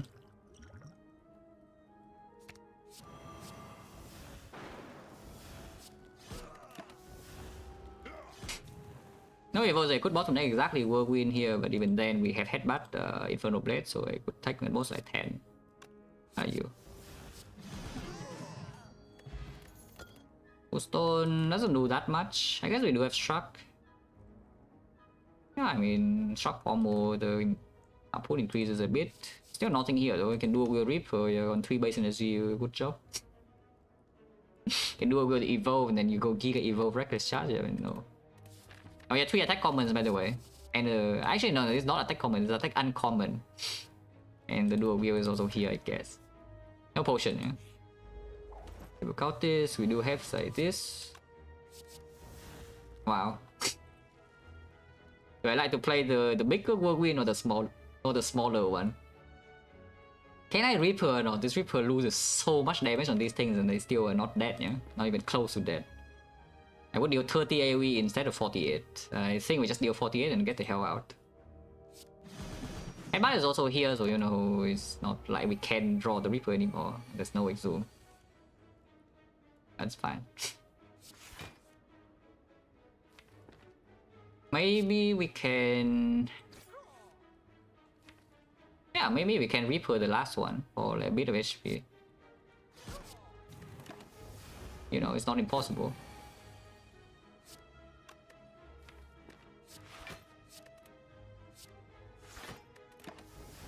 It's not impossible to redraw Reaper here. Yeah, plus 5. No potion. I feel you see Chemex. Chemex is a shop relic, so you know. Whether I like to see it or not, I cannot see it inside the eye. Second feed fire actually gets us into exhaust down territory. Of course, they can both be run together, and I'm just sad. Now I would like the rage. I mean, it's not like Shockwave is bad, but yes, I would definitely like something like the rage now, because the deck could realistically go down to a small number. I've got no complete garbage, right? This is nothing. Second feed fire is only... It's like... It's just really annoying though. The second feed fire is not even green. And the deck is like small enough that it's pretty awkward when we draw both of them together. I just want a like, burning pack and some bloodletting or something. We can go off. We can go zoom. Right now we have like no zoom. Second struck is getting nowhere, right? I don't think so. Unless you tell me it's time to actually double struck the automaton to death. And somehow you see a true wit or something, and you can, you know, on the you can just play struck and the reckless charge and the struck and the reckless charge and the struck and the reckless charge. Because the reckless charge does the self cycle in the sense with evolve. So like yeah, you play the reckless charge and struck into the days, and you draw back into your thing, and then you play it again. It's always not super effective, but you need to exhaust the rest of your deck first before doing that. And right now the feed fire is the only way we exhaust down, which doesn't kill all my cards. Would I choose Ironclad plus Rage over Shockwave? Yes, I think so. I think I would choose Uppercut and Rage over Shockwave.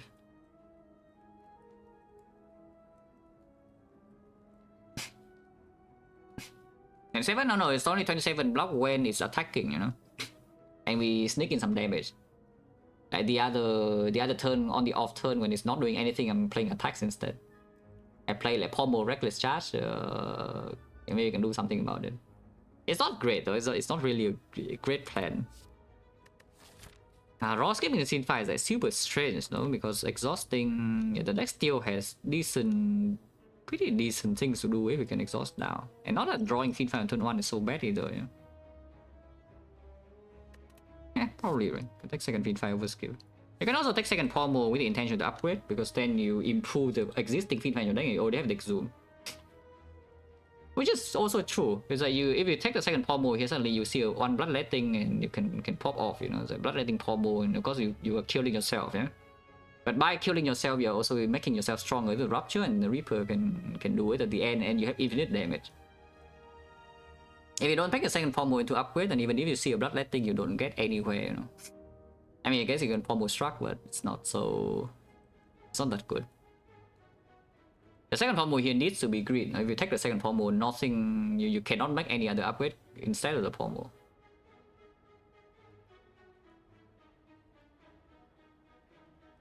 But I definitely don't mind. This deck doesn't actually have the active draw. This deck really doesn't have active draw. Turn 1 we draw back a prep, and then afterwards we have like one pommel strike plus, and that is it. We stop. We're opposing on the 737 man, special lord. And yeah, the fire is only here, so the upgrade is almost locked, but I think it's okay. We take second pommel here, even though it's minus. Hopefully not stupid. Leader again. The last leader was pretty good. Need to go in for 2, yeah? And yes, I do want to play Shockwave, so I guess the Shockwave will win for 2 then.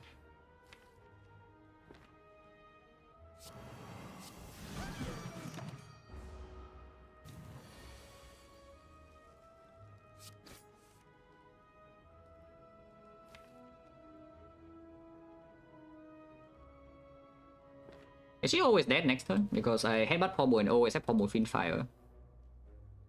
So Fiendfire here is already withdraw, yeah. Pommel hand is 5, so hand goes to 6, so Fiendfire is for 5, so it's 50. Yeah, she's dead. Okay, all good.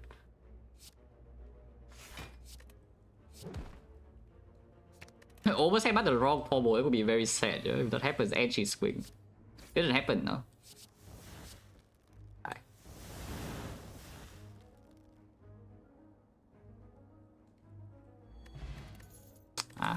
Not a good relic. I mean, it's okay, but it doesn't really do anything. Yeah? When we are dying, like this relic will not be the one that saves me.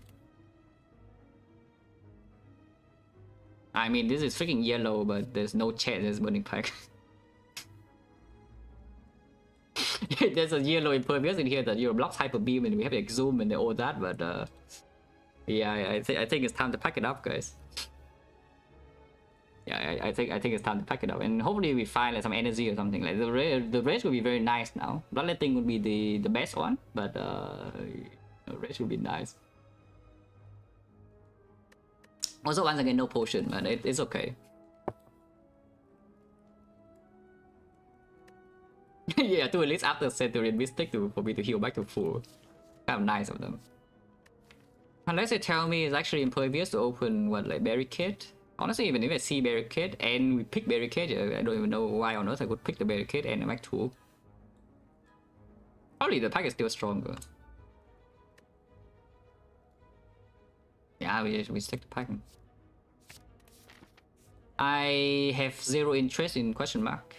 If Outer is still here, buys empty node. Of course, apparition, and we have apparition exhume, but now I have lizard tail, so that gets a little bit weird though. Yeah. On the other hand, we go tech fight, so actually find a loop payoff. Right now, I don't have loop payoff. Right now, I don't have loop payoff. I just need to find a way to actually make my deck strong after exhaust down, because I can exhaust down now with the pack, but I need a way to make the deck strong after exhausting.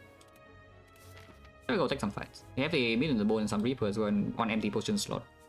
Let's go the whole ways. Otherwise you can go into here and like Colosseum and you are like 2 relics in, but no way.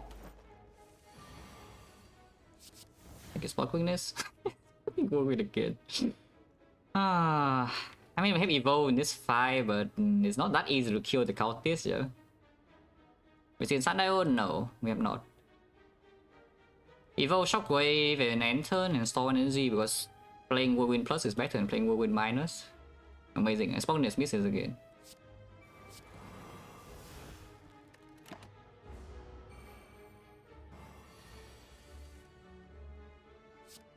If he evolves, I can just strike his charge first and then pommel. That burns my Reaper, I guess it's fine. We disarm here and then Fiendfire will out this. I have evolve and so it's not doing that much.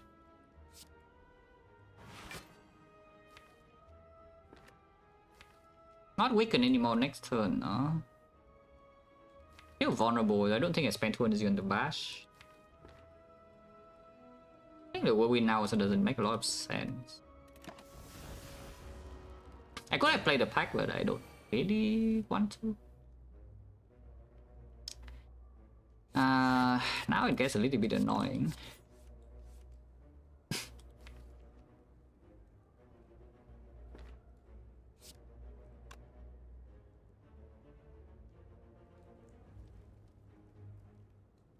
I can play Shockwave again, or I can just put the Ghostly on top. Playing Ghost Exhume Shockwave means I don't get Reaper, but playing Reaper in this fight is also kind of tricky here, yeah? And I still don't have any strength. That is also another problem with Automaton fight. If the Spot Witness doesn't land, we don't deal damage. Because the deck doesn't have a loop payoff for the moment. My Spot Witness misses and I spend 1 energy playing the Pommel Strike and my turn is at 3 energy. And most of these relics don't do anything against the Automaton. Which is a very, very dangerous situation. There's like no kill here, right? We can exhume Fiendfire, it's like Fiendfire minus. Barely even does damage. And it's not vulnerable next turn. So yeah, I guess we put Ghostly on top of it. It is still, it only has 1 strength, but it's not weakened. Next time it could swing for a massive amount. Oh, that happens, sucks to be me.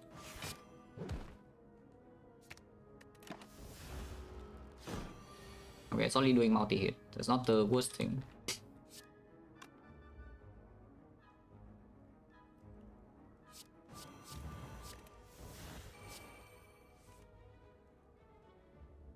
I guess I should have played the Ghost Leaf first, yeah? To increase the chance I draw struck. I draw struck anyway, there's no punish. Yeah, next turn is looking great. At least we have Evo.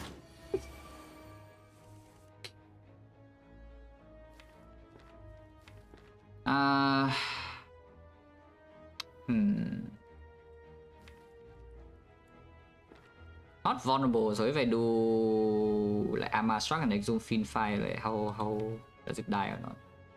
I need 4 energy for that, that's so much. I think I just start with Struck first and see, yeah? I think I should actually start the turn with Struck, even though it takes damage guaranteed. Because if I draw into like Pommel right now, then maybe my turn has to change.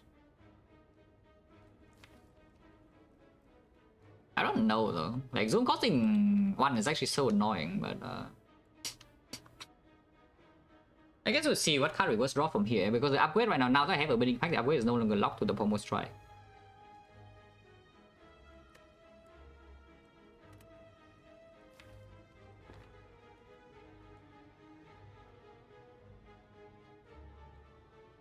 No change in change. Oh, actually, yeah. No change. It's the same. And I guess I do want the dice for this turn and not last turn, so maybe the line I played was better. Because if the die was in my hand right now, I could just play the freaking Fiend Fire and then kill it immediately, you know. But now it's a bit weird. And now next turn it needs to die, but the Exhume Fiend Fire costs all my energy, so I don't think I'm even allowed to play this armor. I should just spot weakness and then try it. I could also Pommel and then headbutt the Pommel if I don't draw no Exhume. Because if I Pommel right now and don't draw the Exhume next, and I know I have Exhume Fiend Fire, which is only 40 damage. Exhume Fiend Fire is not actually even doing that much, you know, if my hand is not feel. Oh, am I okay? I was with this spot 1 to 10, probably 8.5. It's very good, but the deck has like not super easy to address problem. As in, yeah, you know, you can see maximum output is not very high per turn. Eric Prevail, think about the 7-8 man special lot. Yeah, the cards are good.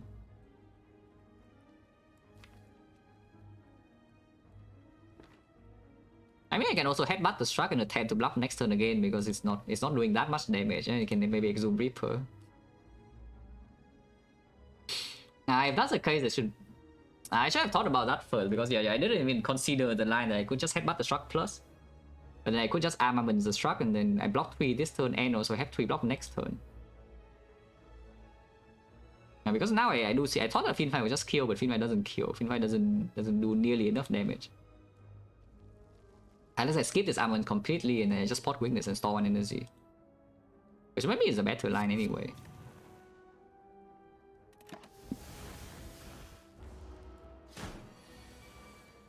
Yeah, and now we kill, yeah. I don't have the Reaper, but we can kill.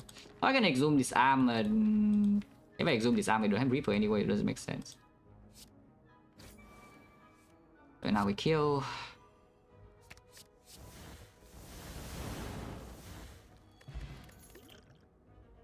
Feel no pain for me. I don't feel no pain. Oh god. The final boss of this arc here once again. I think this fight will go a little bit better than the last time. We are still taking damage this turn, by the way, but you know, this guy is done for. At least it's done. I like this guy being done for.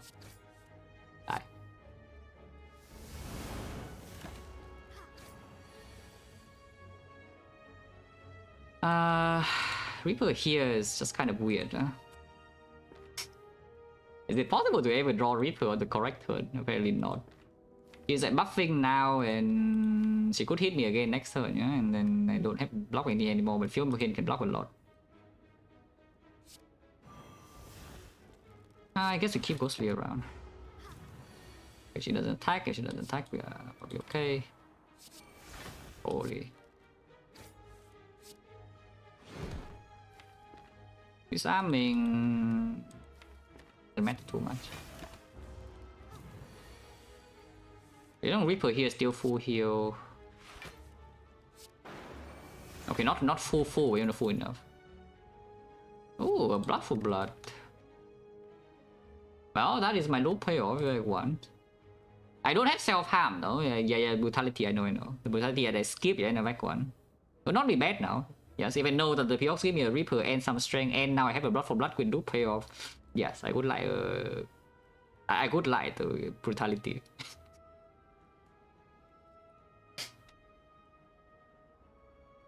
I mean, that has to be okay, right? Like, don't we just have actually no damage once we...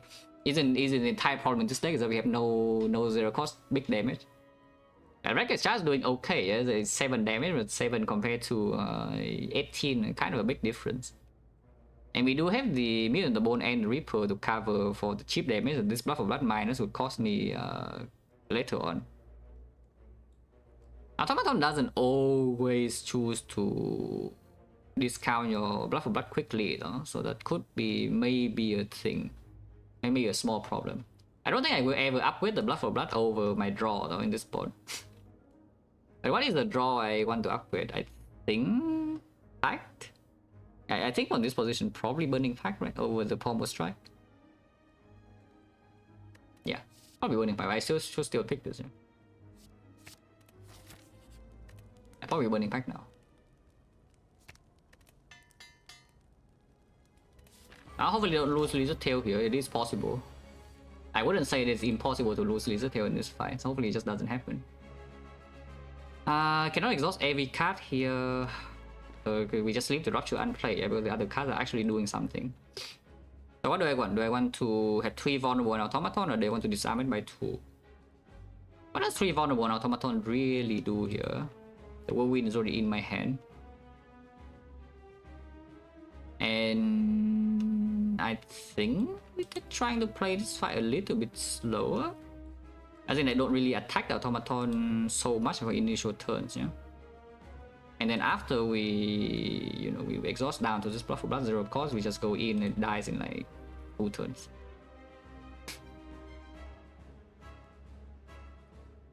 Now my upgrade here, over the draw, not really that good.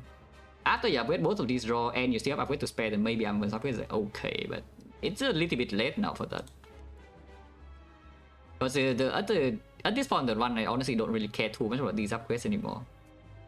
It would be nice when we walk into Act 2, but at the moment, like, most of these cards are just completely irrelevant. No, no. Yeah, you need to something to draw the dice itself. It would work. It could work if you have like Medkit that Embrace Evolve. Yeah, Medkit that Embrace Evolve Reckless Charge is an infinite. But you have enough of the powers in play. Yeah, so I think I actually just want to disarm this, right? We play Fear No Pain Shockwave first and then disarm after, yeah? And I don't care about 3 vuln on the automaton, hopefully not stupid. But I am claiming that this 3 vulnerable is irrelevant. For now. It will be relevant later, but for now, -2 strength could be stronger. Evolve definitely should be played. Stealing Fiendfire Exhumed Reaper.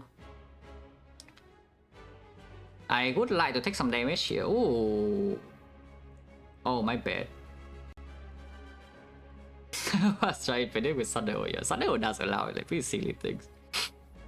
I saw the Papa run with Sadistic Nature and Sundial and Pyramid too. Like that was also pretty funny. And Sundial just there's so many. It gives you so many like weird things to do. It's also stupid, but kind of nice. Yeah, here's a thing. Sadistic Nature is like dual wield Sadistic Nature Pyramid with Sundial, but he does not have an infinite because the game never gives him a Pommel Struck. Yeah, I actually go through the entire run without Pommel Struck, so even with Sundial Pyramid in Act 1 is not infinite. Holy. The Martini, I'm gonna tank it the sub a lot. That was that run, I think like 2 days ago or something. Or was it yesterday? I don't even know. Like all these runs are blending together. I just remember that it happened. But I don't even remember whether it was like yesterday or like 2 days ago or something. But pretty recent.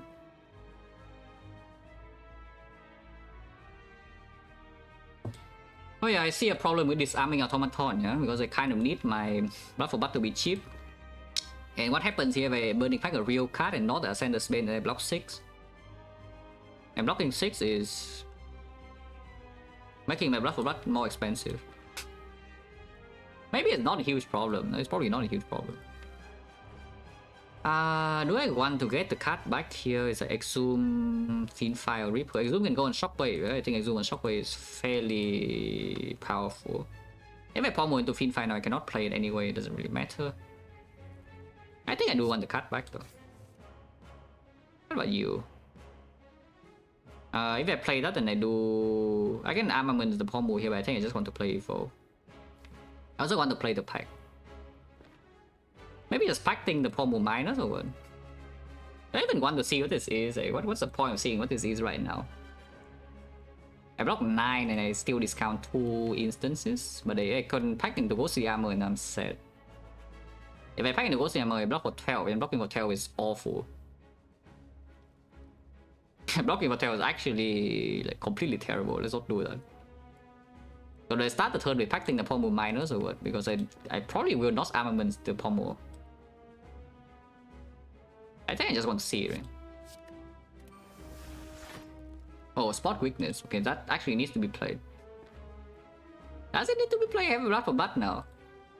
I have Blood for Blood now, and then playing Evo actually exhausts the Evo, and that's kind of nice. I kind of like to exhaust the card. I should play Infernal Blade now though, because no reason not to, because right now I'm blocking 6, so I'm only taking 2 instances of damage. If I play Infernal Blade, I still take 2 instances. And Blood for Blood is discounted by 2. So I just save 2 HP if I play this now, and I get to see the card. That's a big card.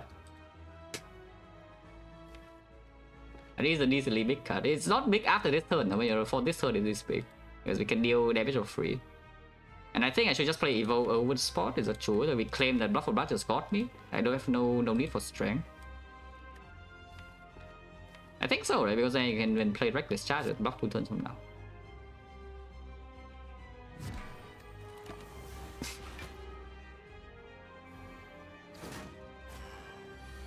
Do I want to Exhume back? It is stealing... Oh, if it steals my Bludgeon, it would be nice. It could steal my Fiendfire and that would be sad. Oh, wait, always. Okay, I see a problem. We're not playing Spot Weakness. Oh, that's actually kind of a big problem, yeah? Because right now, this probably is looking like we could lose the Laser Tail to the Hyper Beam. And if I play the Spot Weakness, my Reaper actually heals me up to a point where I cannot die. But I don't have the Spot Weakness, so my Reaper doesn't heal shit. My Reaper doesn't heal anything. Is that a problem? Also, this turn we are definitely taking the 5 here to discount the Blood for Blood again. So the hand is just going to be Bash Reckless Charge, so Blood for Blood Reckless Charge, and let the Ghostly Armor exhaust. Any reason to play Bash here? Oh, but I think we want to kill both minions anyway. Unless it steals the Bludgeon, then it can stay here, but putting 18 damage on this guy that right now is not so relevant. We can also bind 2 energy, yes. I kind of want to make a little bit of progress in here, but it's true that if it steals Bludgeon, which is a 1 out of 3, I don't care about it. Because the other line still store 1 energy, you know, it's not the worst thing, but maybe storing more energy is just better. Because if it's still Reaper feed my death, you want this back, but then playing Blood for Blood later is just more efficient anyway. So why on earth they waste energy now? Doesn't make sense, right? Oh yeah, it steals the days, right? It's true. Right, I actually forgot, like, playing this puts the days in here. So yes, it will steal the days. Ah. Right. I actually completely forgot, yeah, that would happen, yeah, but yes, it would happen, it would steal the days.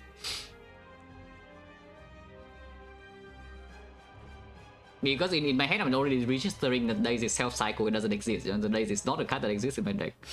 But yes, of course, Daze is put here, and it steals that. So it's not good or bad, stealing the Daze.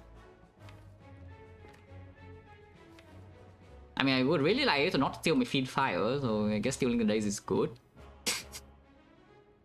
Evo is minor, so it just self-cycle anyway. We lose 3 bluff next turn because I don't get to exhaust my thing, but it's kind of fine. Okay, fine. So we just wreck the charge here and then let it steal the days and then take 5 damage.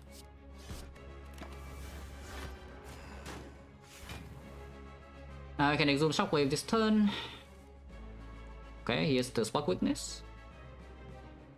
Yeah, we just exhume shockwave then. Do I upgrade the blood for blood? Because it's only plus 4 damage. I think we get discounted to 0 anyway. On the other hand, I can upgrade the shockwave, which sounds kind of good. Upgrading shockwave. This way I just never playing armament, so I guess we just hit here first. And then think. But yeah, exhume shockwave, play shockwave, so lock 6, yeah. And yeah, blood for blood is already discounted, so the upgrade is only if I play it this turn, then it can give me 1 energy, but I don't even think I'm playing it this turn. Maybe I am, but yeah, I think I just want to armor the shockwave. So exhume. Okay, fine. Exhume the shockwave, armor the shockwave. Play the shockwave. It's kind of good. Now we spot. Still store energy. My blood body is now 0 cost, and if I don't die, I had to hyper beam now, yeah, which is pretty important. I no longer die to hyper beam because it's freaking weakened. So even without Reaper, I do not die next turn ever. Which means I can feed fight this turn if I want. I would prefer to draw feed fight next turn and not now. You know, drawing it now is a little bit sad. But it's okay. This guy's debuff forever. It cannot be that bad.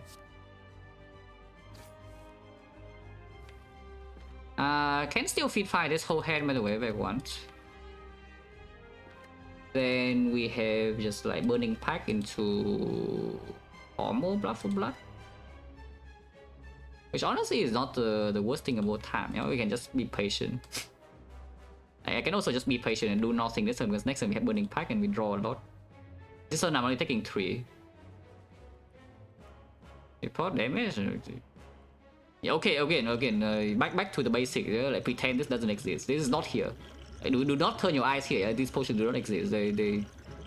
You pretend that these are empty. We are never using a potion here. I'm just telling you. Unless I'm dying, which I don't think I am dying. We are never going to open the potion. I probably just stop this turn and maybe feed fight next turn. Yeah, I don't see why not. I actually don't see why not.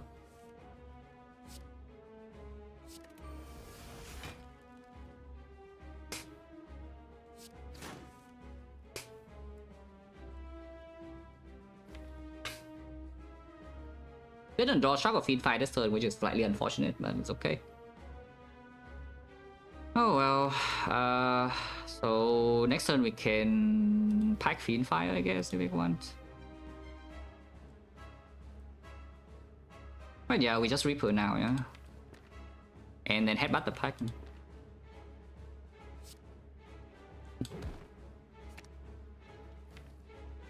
Was that even good to headbutt the pack? I don't know. Maybe headbutting Pommel was stronger, but doesn't matter. Like, do I play the armaments or not? Armor blocks quite a bit. I guess we can play armor.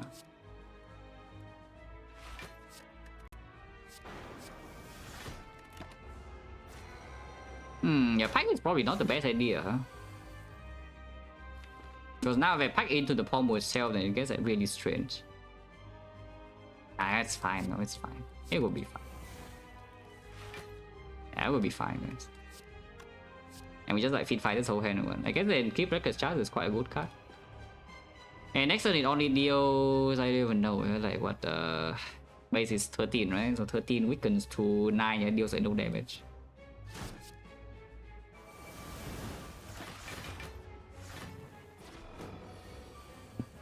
Oh, actually, it is. Oh, yeah, no. The base is 20. Yeah, 20 is 18, and 18 weakens to 12. 18 weakens to 13. The base is not 15, it's 20. Right. And yeah, we just do the thing, and then it dies probably. If it doesn't die, it sucks to be me. Can maybe get the days back to block a little bit. Portable is running out, so I kind of want to end this guy at some point.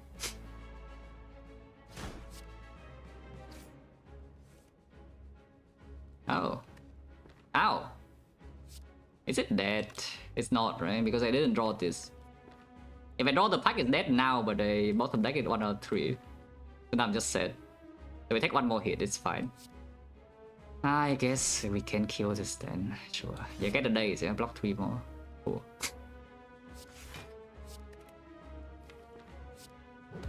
Ow. Me and the bone. Almost try blood for blood. The usual thing, you know, nothing new here. Almost try blood for blood. That's pretty good. I did not actually notice like what else was there, but I just saw it was not a feat, so you know. If it's not a feat, then we click the offering. I don't care what else is there. Sorry, okay, offering on the screen and there's no feat, so you don't click. Power potion compared to, yeah, this draw pot is like really strong. This power potion, barricade, second funeral pain, dark embrace are the hits. Demon form, I guess you can claim demon form reaper, but this deck doesn't actually block that well. I mean, it blocks okay. It's not blocking that terribly, but the main thing is that it has like super high damage and some sustain. Limit Break, okay, fine. The Limit Break is not bad though. Limit Break in this deck is not like the worst thing of all time because we do have a Reaper. And not that much max HP, so even with Exhume and the Reaper, probably not that strong. So should we pick over offering here? Probably not, but I would think about it a little bit and then click the offering anyway. But I would think about it a little bit instead of instant click. But yeah, I'm pretty sure nothing is click over the offering there. It's offering discounting blood for blood, offering for front load draw to exhaust down the fiend fire, offering with Exhume, offering with Giga sustain, like you know, it's just offering. Power potion versus 2 random pots. We do have the draw pot to bail out, but draw pot is not super Giga good at bailing out. It's pretty good though, and then with Lizard Tail, as long as you have enough output, you win the fight, yeah? In the hard fight. The Lizard Tail provides you with HP to set up, and then you have enough output and you win. So probably power pot is strong. Okay, fine. What are you? Big? You're not big. Blocking vulnerable in the hard is pretty good. We do it with this arm, no? So artifact potion, if we draw this arm first cycle, is only blocking like 17 or so. With the shockwave as well, you're considering that. Yeah, probably power potion stronger, right? Mid. Not a mid. Oh, hammer, and we are perma-set because I didn't upgrade my armament. Yeah, rested in slime boss instead and took 0, and now my armament is not green. I have a hammer. Yes, it's free energy when I'm set. Oh yeah, the mark of pain to go with the bottle evolve. Yes, sure. Or you can take the mark of pain anyway, but I don't think that's a good idea without the bottle evolve. Even with the bottle evolve, it might also not be a good idea regardless. The Reaper is freer than the Hammer here. Hammer will cost me like what, the Almost Strike upgrade, the Blood for Blood upgrade, the Offering upgrade. Those are pretty good upgrades, even the Shockwave upgrade. Yeah, those are pretty good upgrades. I guess we die now because I cannot upgrade my cards. That's unfortunate. I see a 4 lead, 0 fire path, so that's where we are going to, yeah. Yeah, 0 fire 4 elites seem exactly like the kind of path we would like to go to. So let's go there.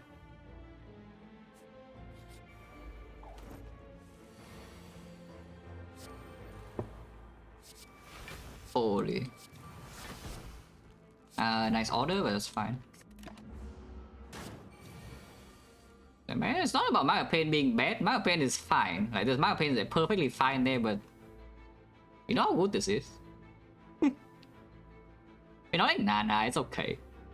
Mark of Pain just fine. Like, it's not so bad. We already have an evo, and the front load draw is like pretty good, and we have a lot of room for arrow in Nightfall as well. But yeah, I mean, hammer is just hammer, you know. Hammer is just hammer. It's kind of good.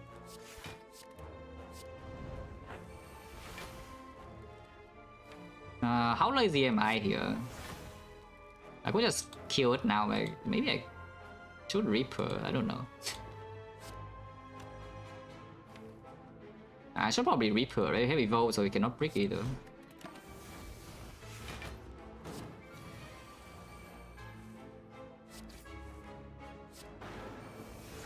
I'm not full HP.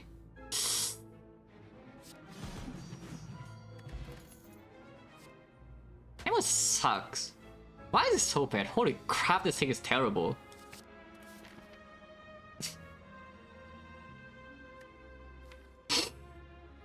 That's fine though. Don't worry about it. I don't mind having a Dark Embrace in my deck so much. I would like some more energy. Right now we actually could be short on energy again. So that some rather than seeing red, second offering would be ideal, you know. Not asking for too much, but I would like a second offering. Would be nice. Yeah, I would consider the second offering is fairly potent in this deck. Upgrade not really. I mean the cases where it happens would be like when you pre-box into an infinite, yeah.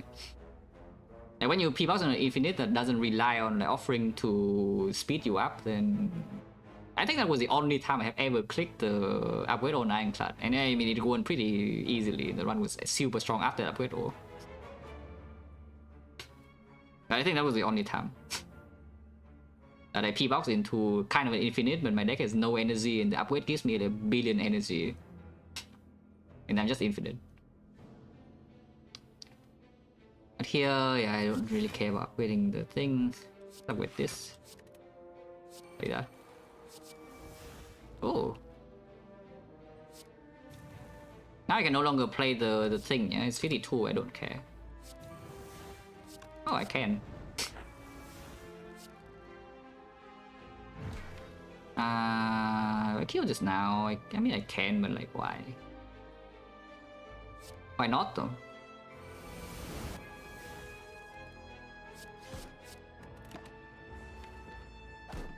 Oh, this hand, next hand is like beautiful. Look at this. Look at how good this hand is.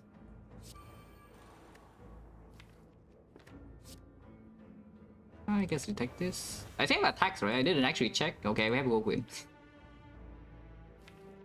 Yeah, maybe we should have checked that before playing the feed fire, but you know, it's fine. It's okay. Yeah, probably should have checked that before playing the feed fire, guys, but don't worry about it. And now. Okay, nobody saw that. Nobody saw that. Nobody saw that. No, nobody saw that. If you saw that, you're lying.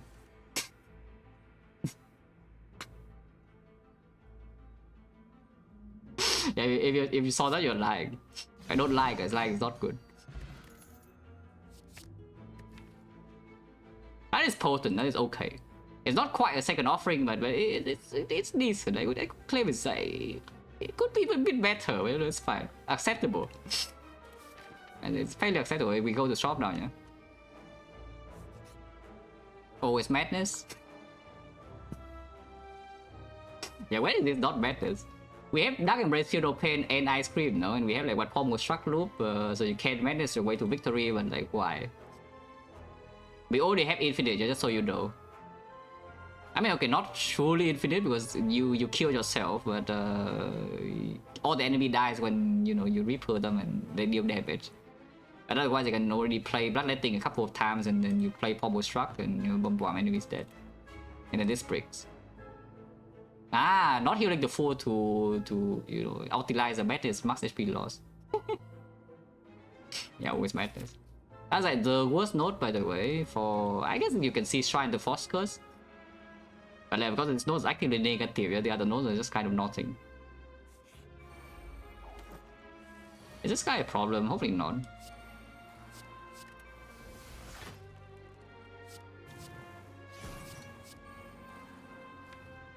Can I bad pack? Ow. Is this a problem? Where's my offering? Where's my blood thing? Where's my offering? Where's my forward strike? Not playing Shockwave, He's not playing Shockwave fine. I mean, kind of fine. Honestly, kind of fine.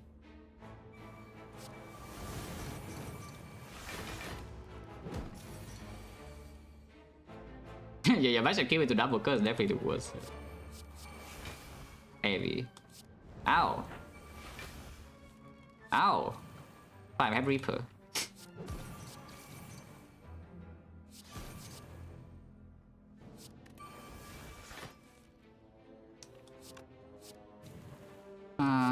Let's get more energy. Why not? Ow.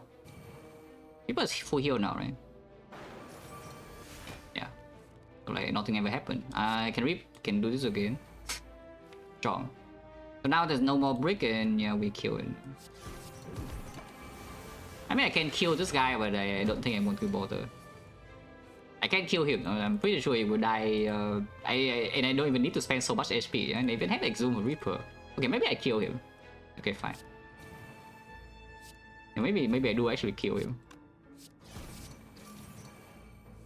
Yeah, we can even Exhume Reaper in here, so there's no real HP loss, you know.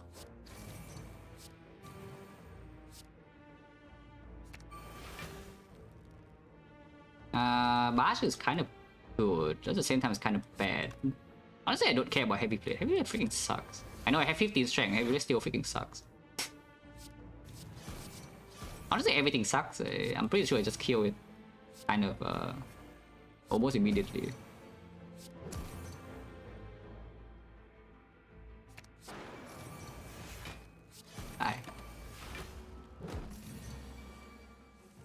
Since remove, yeah, I guess half the cards in my deck can go. This can go, this can go, this can go. Honestly, this can go now. It's a bit convenient. I guess it can stay. But like these three can go, this can go, this can go, this can. I mean, this can stay too, but it's not that good. It's just minus. Yeah, you can kill this as well, and then this is going, this is going, this is also going. You keep these, oh, these are good cards. Like all the cards I added recently are all amazing. You know, these can stay. But like half of the deck can go away. Like they're all bad. Also, this guy is dead, of course. He's like, incredibly dead. Holy, yeah, oh, terrible.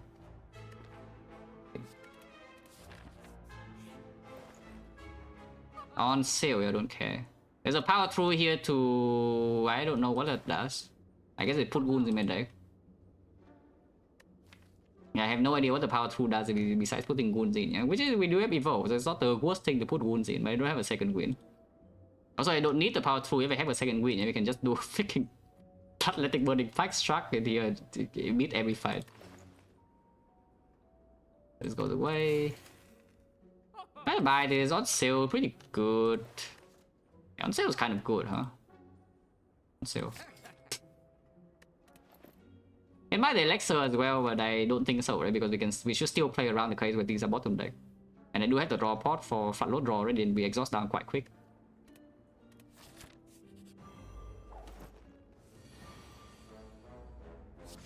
Giant head. I guess I play this first. Ow. Evo's not in play yet.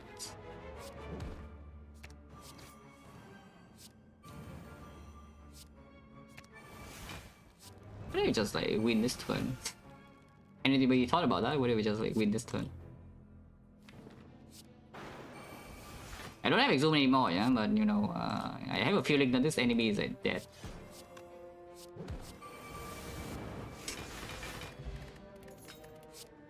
Just a feeling, you know, the enemy might be dead. Brutality is unfortunately no longer a thing. We have the Giga thing now to, you know, pick yourself, and we have the other thing as well.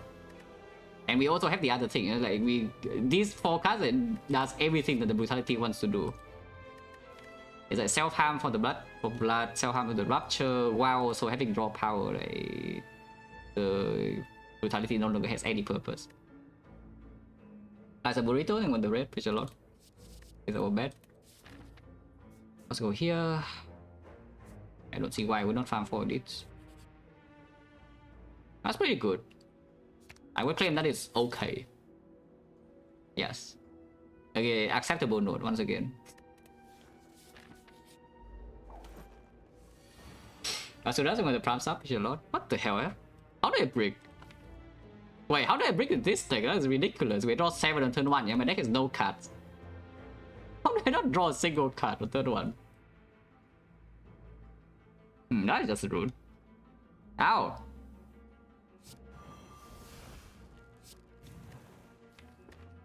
I guess I don't want to headbutt anything. Do I got energy? I have 2 freaking offerings here. It's just that this guy I cannot Reaper next turn, yeah? Which is a little bit sad. Fine energy. I need to play Dark Embrace minors and those cost a lot. Ow. 5 burns, maybe evolve. Yeah, probably not so bad. No real clean way to get rid of the wounds, so you know, it could be a little bit annoying. I have no idea why I even play that, it does nothing. And the only thing that does is I cannot upgrade another card. Good for me. Yeah, like this. I cannot upgrade this arm now because I played armaments for no reason. Yeah, good job. 5 burns now, yeah, it's gonna be annoying. I honestly don't care, maybe the bone. Maybe in the bone, guys. Fast.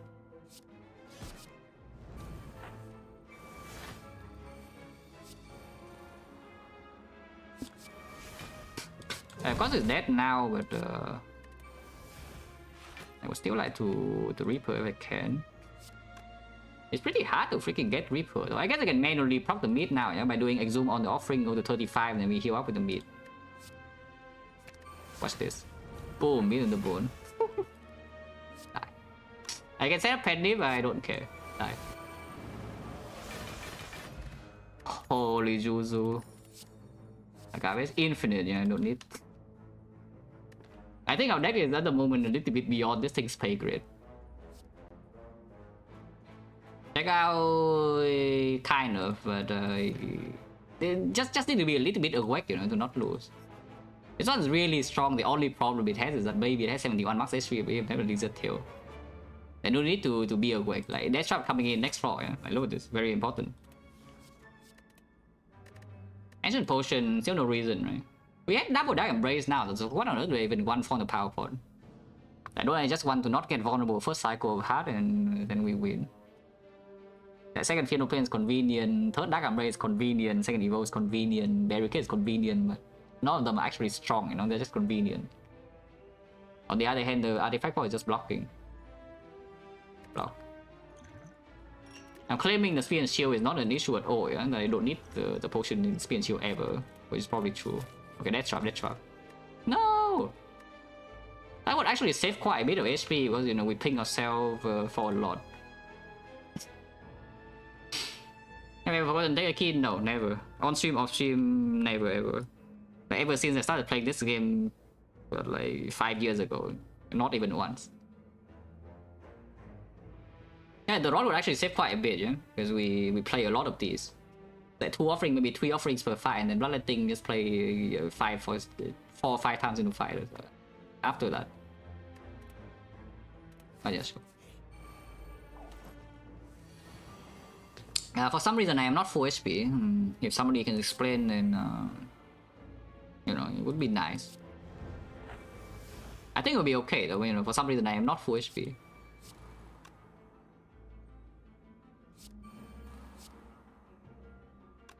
Should just kill these, right? Even though we do have the evo.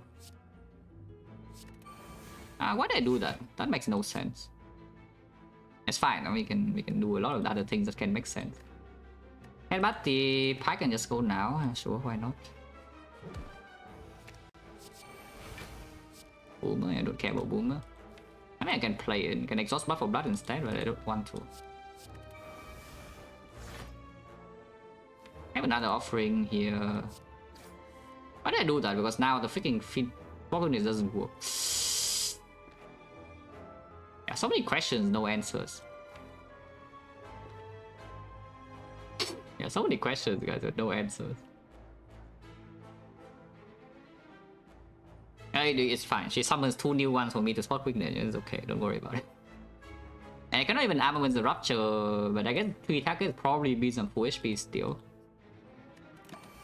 I will just claim that I am full HP, yeah?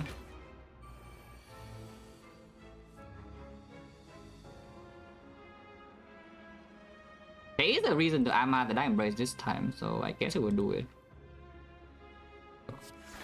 Because we are overdrawing. I could upgrade the Rupture instead, but I don't care about it too much. I don't really care about it too much. Yeah, Reaper, yeah, Reaper is here, and this is full, right? That looks full to me. Yeah, like nothing ever happened. Die. As a run very strong at the moment. I don't know where was the point it was not strong, no? I mean, in some floors, you could think of a scenario where the run could go wrong in maybe 4 or 5 floors later, but per floor, there's nothing that can really go wrong so far. Because, yeah, that's what I'm saying, is like, you could think of some scenarios where the run could become bad in a couple of floors, but it never happened. I was quick, I wouldn't call it quick. Once again, like, could go wrong in a few floors, but it never went wrong. Upgrade, yeah, doesn't do anything. Smoke bomb, for what? We don't want to play Writhing Mass and just smoke away. Probably not.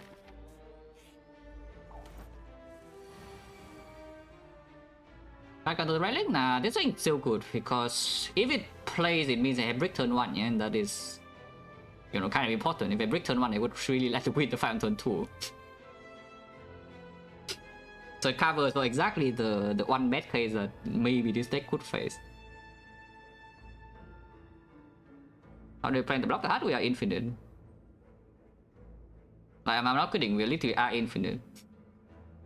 I mean, this infinite is not true infinite because I need to ping myself with bloodletting, yeah?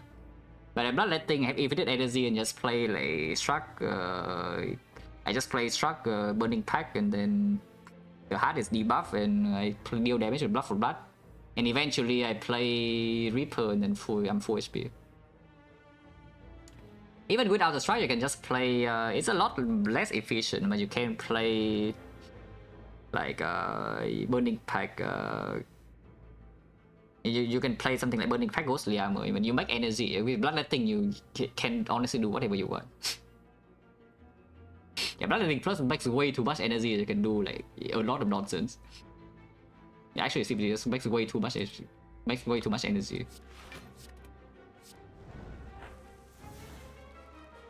I can be lazy. Is there any reason to not be lazy? Not really, right? It doesn't kill though, is the thing. This actually does not kill, it's on 1 HP. Can I break next turn and make hit it now? I mean, I can fix that with this. Yeah, fix. Is there any reason not to be lazy or no? Garbage. Oh god. Almost first. Hello? yeah, Pomo first. Yeah, Pomo first. Yeah, Pomo first will fix that for sure. Also, yeah, this is exactly when the Pokemon will play. Look at this, the brick turn 1, and what happens is I need to win the fight on turn 2. Instead of just letting whatever crap is happening here. It's fine, no, it is actually fine. No? It's like totally fine. We go a bit low, but Reaper is stupid, and you know, I like stupid. How does I get energy? Ow. At least the tail does make the end game here like, a lot safer than it could be otherwise. Ow.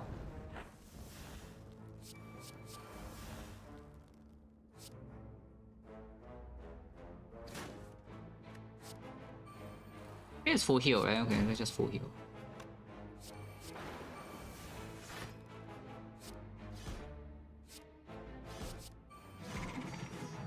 I don't even know why I set a pet div, so I guess artifact pot is gone.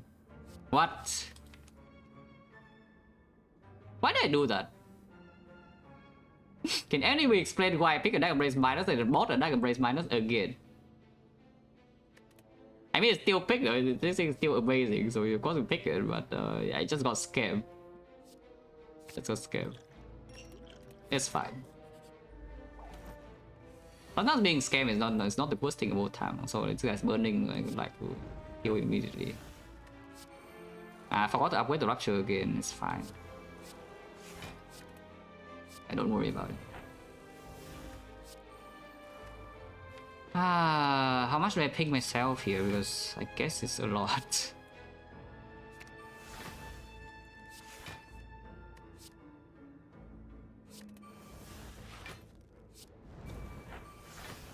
And you see, I don't actually have the. Oh, Exhume is already gone. Is this fine? I mean, it is, but I cannot Reaper cleanly here. Yeah, bottom deck blood things suddenly they don't even have enough energy with like double offering and the fusion hammer. It's kind of crazy. This deck use so much energy, holy crap. Actually use an insane amount of energy.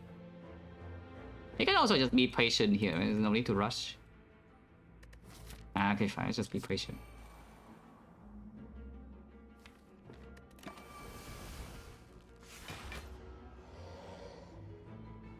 As you see, if I'm not closing my eyes, then probably I cannot lose.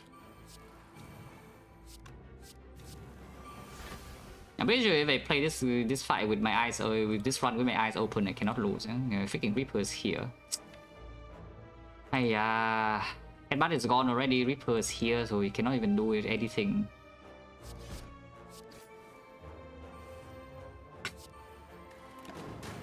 Am I closing my eyes right now? I don't know. Can I draw back to my Reaper now, please? So I can just like kill it. Would be kind of nice, you know, to draw into Reaper now and then just kill it.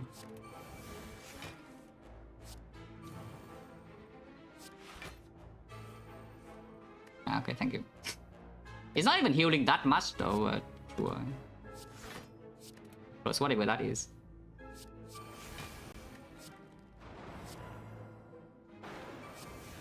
Yeah, good enough, yeah, good enough. Okay, fine. A second win, that seems decent. Bottle offering also seems okay. So Pocket Watch probably doesn't play now, and now they have bottle offering.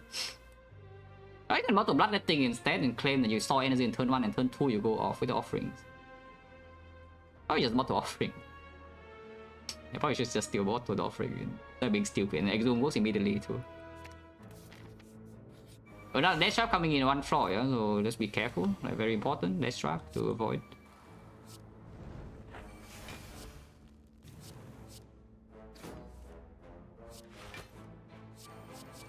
Yeah, very scary Death Trap that we need to avoid.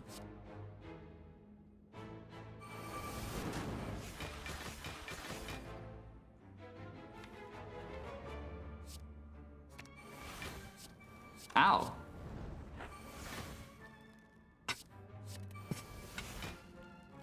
What the? That's just rude. Is this full HP even? No. Ah, too bad.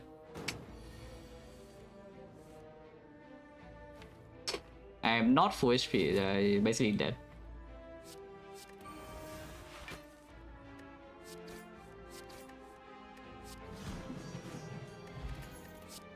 Corruption, yeah.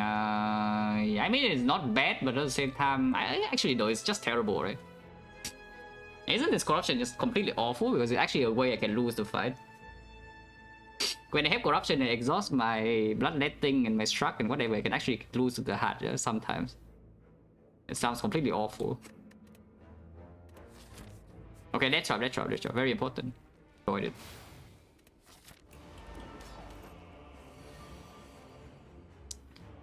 I think we want to be strong here, right? Let's be strong here.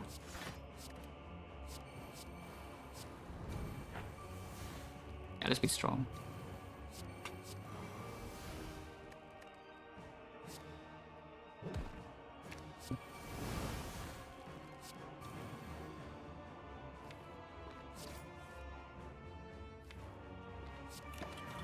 Ow. But yeah, I mean, in this fight it should be. Now, something to note about this deck though is that I guess they pen nibs, so we can outscale the Rupture self-harm with the Reaper anyway, even if the enemy is alone, yeah? What I was about to get to is that if the enemy is alone, then maybe the Reaper doesn't do that much. Oh yeah, Pocket Watch, I do nothing relic here. Look at this, look at it. About to draw 3 cards. Just look at it. I can play the Reckless Charge, I guess. Yeah, sure. Yeah, look at it go. Holy, +3.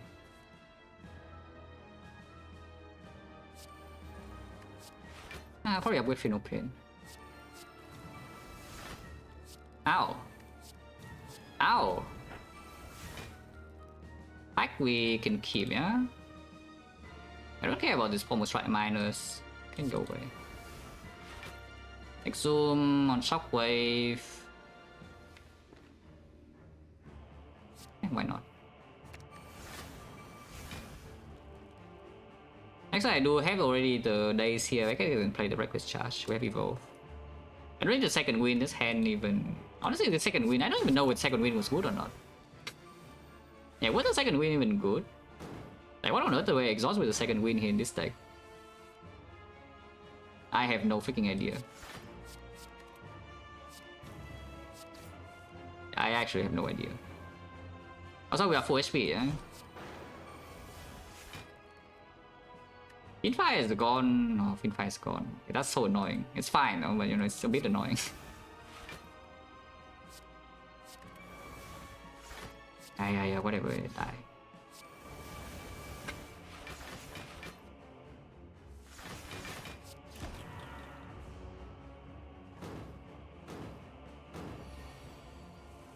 Hello, Tickman.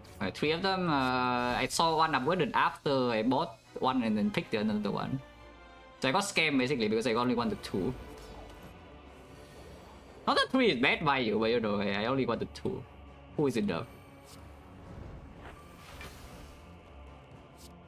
Why did I do that? Now I have drawn to Rupture and I'm sad. Not quite. Am I Pommel? Yeah, sure, why not?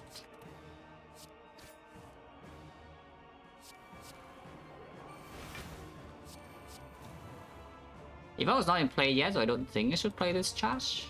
I play this for fun, or Pendiv. Everybody's run loss, really? Wait, when on earth was that? Like, that had to be super long ago, no? The last time I lost with the Corruption Dark Embrace Funeral Pain, it did not have 3 Dark Embrace.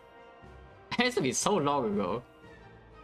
Oh, was it the Pyramid? Was it like the Pyramid run with during the Ironclad sample in 2022 or something? I do remember one of the losses was because I picked too many Dark Embraces. And I went to Awaken one and just died. It hits me too hard, I cannot block it. The Dark Embrace is like stuck in my head. I just died. Yeah, that was like forever ago.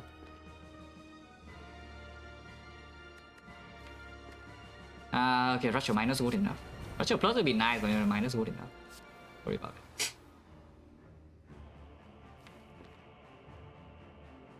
Does Vita even do anything? I don't freaking know. Was Exalting Bash even good there? I also don't know.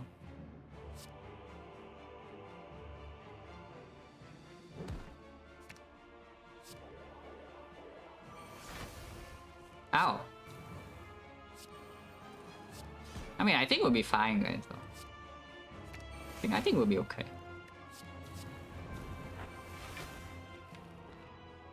I think we'll be okay.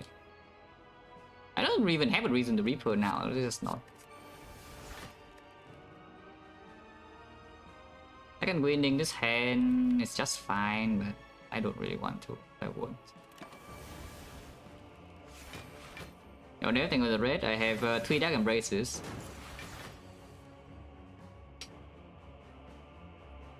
And you know, a bunch of offerings and bloodletting, and you know, it's going okay. It could be better, but it's going okay. I'm not infinite, though. If I'm not infinite, I'm probably dead.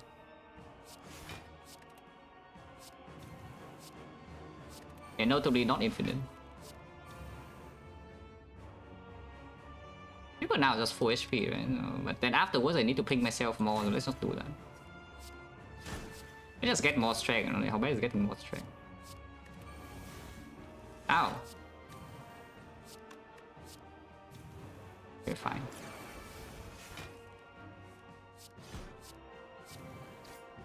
Yeah, I would say this deck is decent. Ow. Exactly, set up the Pendiv to 0.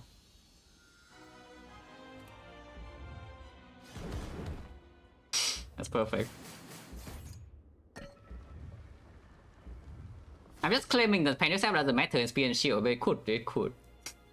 It could, because I could be losing the HP too much for Reaper to not be full anymore unless I kill one of them immediately. It'll be fine. The power through to go to my second win. It blocks a billion. It actually blocks a billion. We have a Funeral Pain and 3 Dark Embraces and a Bloodletting. So I can just do this power 2 second win forever, and then I don't even know what the payoff is, but you know, I can do it forever. On the other hand, I can just buy my artifact, which I will. I guess I can do everything here, so is power through good or not?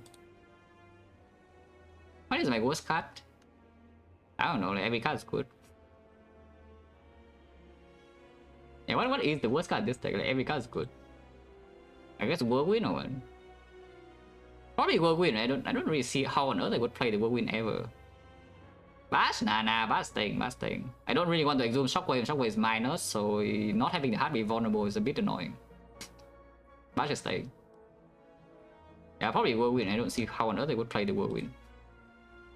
Okay. Not true. I don't even know whether this is doing anything or not, but this why not is on sale. Also, it leaves me with 1 gold, is perfect.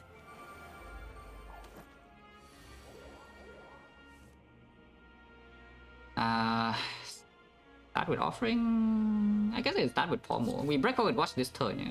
Okay, we definitely are breaking Pocket Watch this turn. Not sure minus, I guess, sure. Okay, they are dead. Probably. I would claim that they are going to perish. Ow! Where's my pendant? I think we'll be fine. Wait, where is my pendant? Ow. I just heal full now. Yeah, sure. It's always drawn to Bloodletting and then I win. Oh.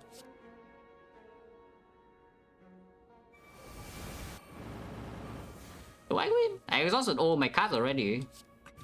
So how many Bloodlettings do I need to actually play to win this fight? Because I only have 2 Pommel Strike left and only 4 Strength. Okay, maybe that's not the best idea I have ever had. So we had to ping ourselves a little bit here, but you know, it's okay. I think we'll be fine. Just need to ping myself a little bit. Yeah, it's fine. It's fine. Don't worry about it. I don't even need to ping myself 1 more time. I can just Shockwave here next time I play some Pommel. I probably still need to play 1 more Bloodletting now from here. Okay, fine. Ow!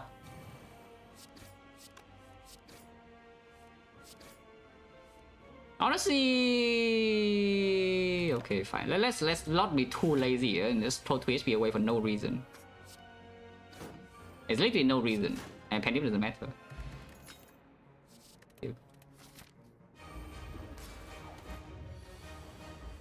Okay, I seem to have top deck my powers.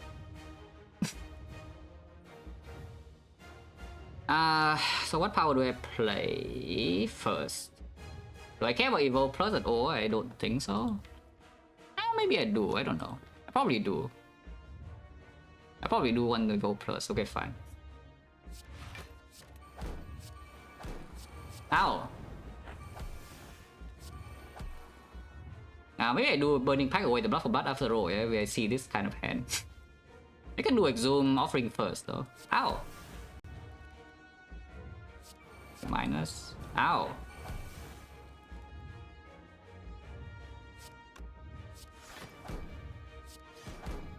No energy. I should steal this arm, huh?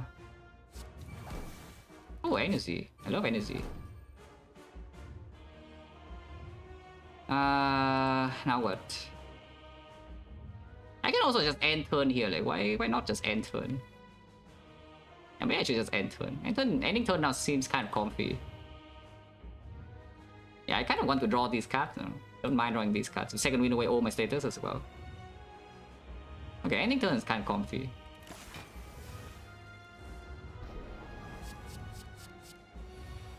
$43, okay, that's a big number. I don't need 3 Dark Embrace, yeah, so I can just Shockwave this without playing this Dark Embrace here, and if I draw into second queen, which apparently I don't. I mean, I will, though, it cannot stop me. I want energy now, I guess so, why not? I cannot stop me from drawing second wind. Yeah? I can second wind over this. That's full block. Get more energy. Man, the Rupture Plus would be so nice here, but it's just Rupture minus. It's just Rupture minus. Ow.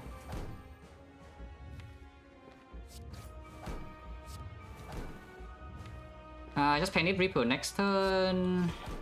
Seems fine. I think why not? Could have Panic Reaper now, and it's fine to wait one turn. Holy time save. The holy time save guys, the body slam. Do I want to wait more? Probably not, right? Just Reaper now. It's not that much HP, but it's enough. It's enough. So I don't need Blood for Blood anymore. I wait body slam. I guess I don't need this. Percent plus. Time save. I love time save. More, I just hit myself a little bit more. Yeah. Fine, you know. Ow.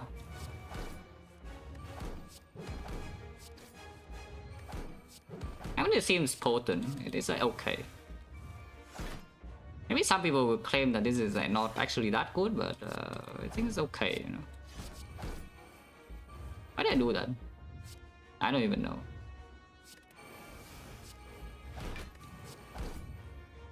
There's not even any purpose to play cards anymore this turn, man. I'm just playing cards.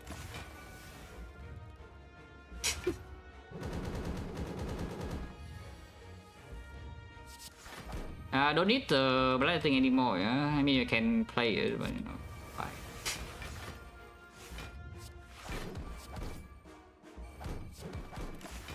Could have played regular charge as well, but there's literally no chance to break. Like, actually zero.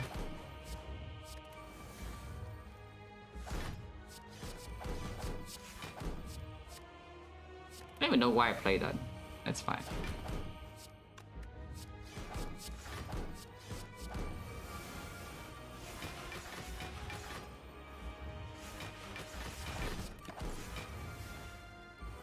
Oh, that was close. We took a lot of damage. You see, we take like full Ironclad worth of damage here. I entered this fight with basically full HP, and then I Reaper up for like 27 or something. We had 26, so it was very close. Like, extremely close fight here. Like, anything could have happened.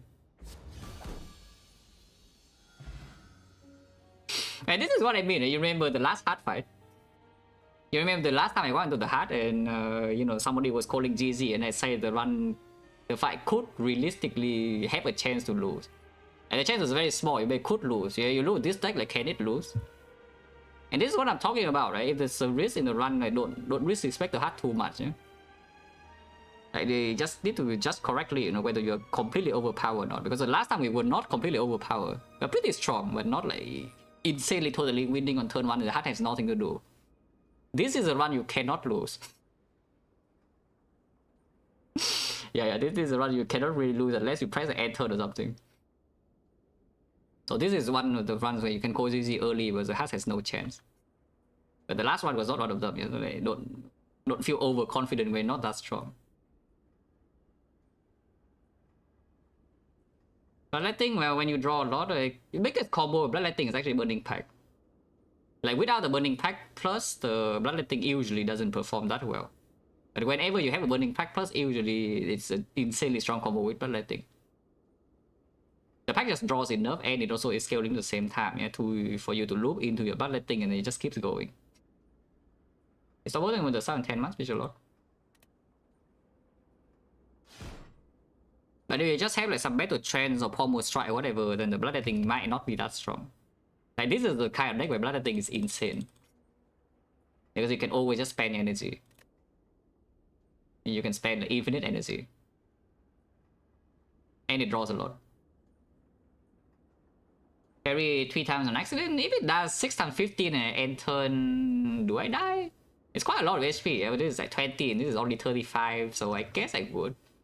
21 here, 35 here, so if I'm low HP and the heart is doing 6 and 15 and I press end turn and I die instantly. Could have happened. Didn't happen, no, it's fine.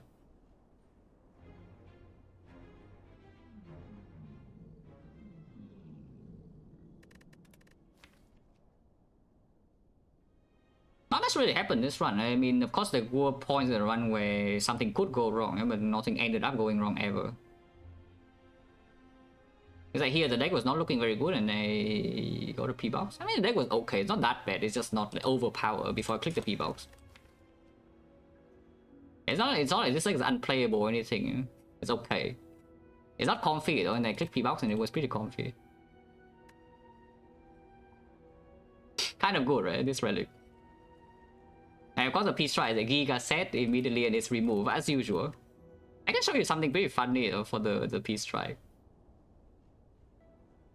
Official is doable. I will say that I am not as confident as doing it for Silent or Ironclad. Yeah? Silent Ironclad, I'm pretty confident I can do it like first try or maybe at worst like second try. I mean, Silent did happen first try. For the effect, probably will need a few tries unless you get lucky. Because playing the effect quickly and still winning like every single run when the stream's going that long, like the micro character, you know. When the stream goes on for like what 10 plus hours and you need to micro the Act 4 properly, you probably die. I just hope that these kind of runs do not happen at the end of the stream. But yeah, I can show you something with the P-strike as I can't win red. When was it like here, right? The Ironclad. Affected strike. Can anybody find... Actually, was it this? Was it like... Probably here, right? Can anybody find Perfect Strike anywhere? You cannot, right? It simply doesn't exist. There's no Perfect Strike at all in this time period. There is none. They have erased evidence every single run. Every single time P-strike is in my deck, it's gone. At the end of the run, it's no longer there. 0% pick rate. It's not actually 0% pick rate. Yeah, pick rate is actually... what is the pick rate, really? Like, it ended up with 0, but what is the pick rate? I think it's pretty high. P-strike should be pretty high pick rate in Act 1. I mean, pretty high for an attack common, you see this. 27% is like... pretty freaking high. Every single one of these is removed at the end of the run. Like, none of them stay at the end. Which is pretty fun, dude.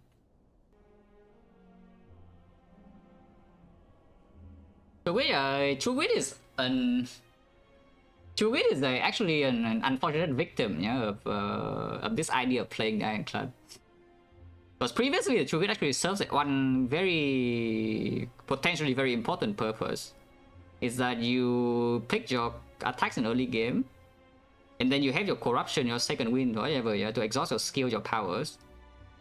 But after you play this second wind and the thing, you know, so second wind, the corruption, your deck has maybe like 7 attacks, 8 attacks. You cannot hand feel, you cannot exhaust down to the loop. And then you use a finish, the True Wit to finish up your exhaust. Exhaust all the skill with something else, and you exhaust your attacks with True Wit.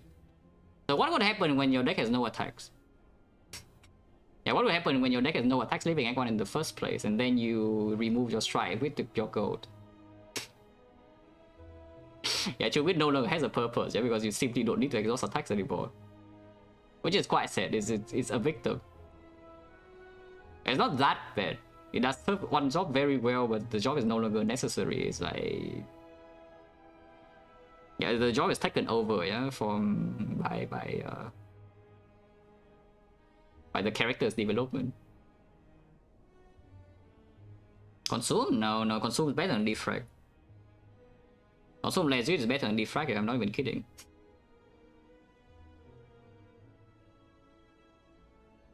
Yeah, Consume is better than Defrag. It's just they serve different purpose. Like the Consume is draw density and can be replayed. So it can be a single cast scaling for your deck, yeah, if you have other support for it, like Inserter or Runic Capacitor. But the Defrag of single scaling is quite difficult, you know. And the front load block is also less. In late game, when you have a lot of frost, that is, and your front load output from the Defrag is not nearly as good. Oh no chance. But yeah, the True Wit is... unfortunately no longer has a real purpose. Unless you are overpicking attacks in Act 1 to get through, and then you still need the finisher to do your thing.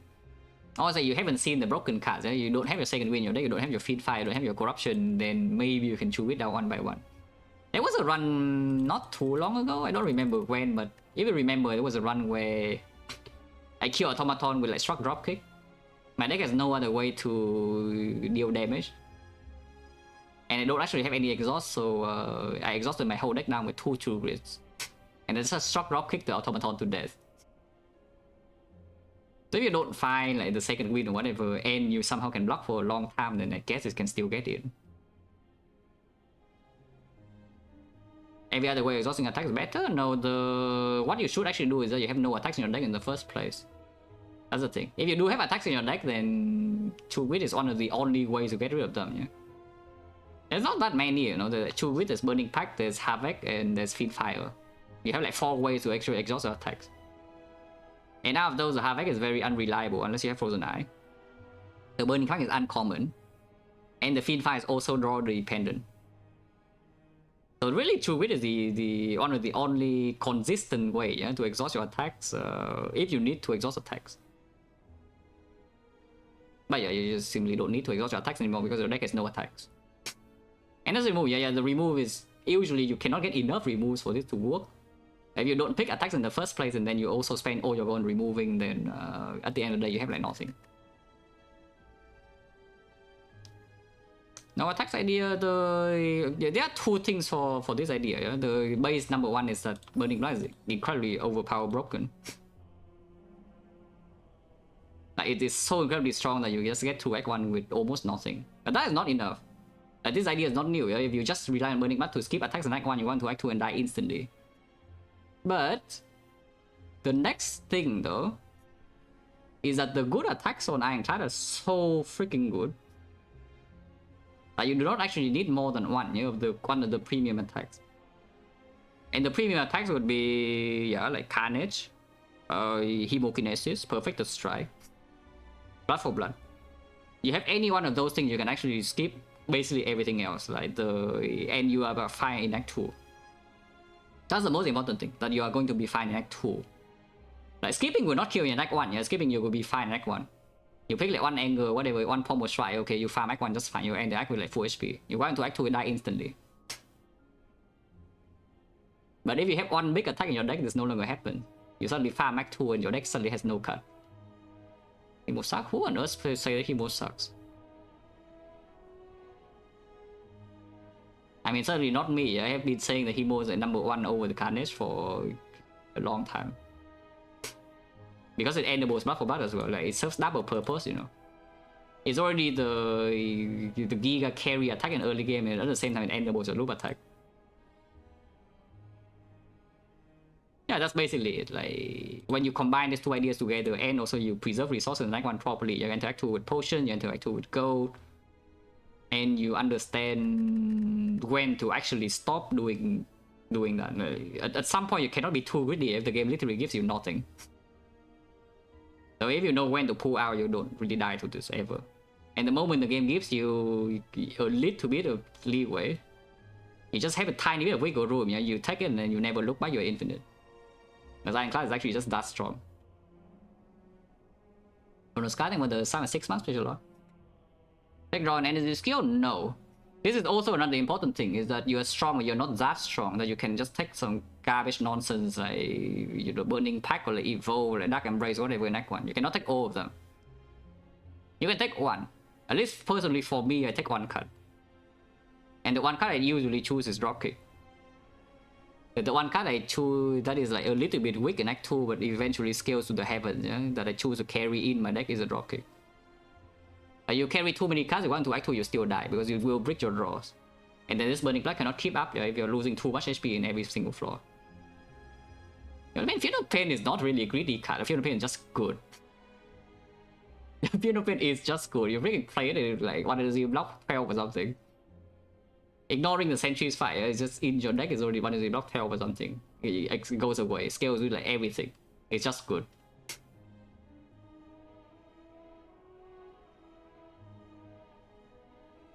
yeah, that's kind of like that. Like effectively, if you want the very short summary, it's like one sentence. Is yeah, just play better in in Act 1, Act 2.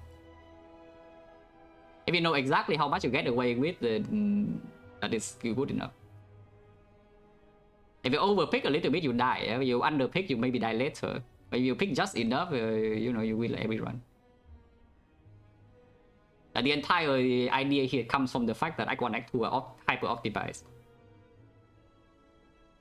Like the overall strategy is not new, yeah. But the fact that this strategy actually works is because Act 1 and Act 2 are played properly. That's the biggest idea.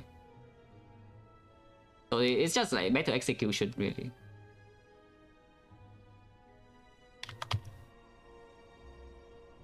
The whole thing about Ironclad nowadays is that you understand exactly how strong you are, and then you can skip most things. You still need to pick some things. You need to skip like a couple of good late game cards.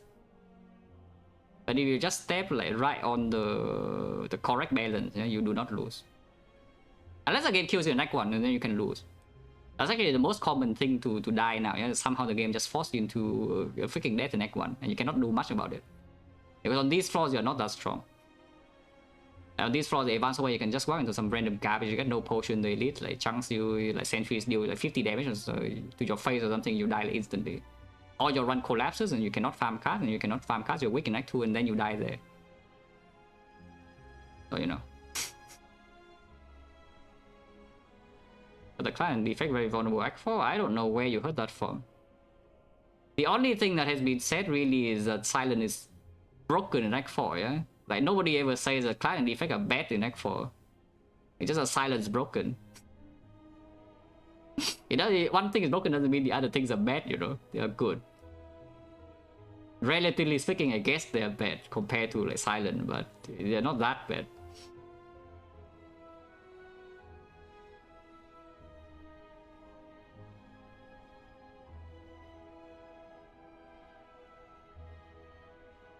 Okay, let's get out of here.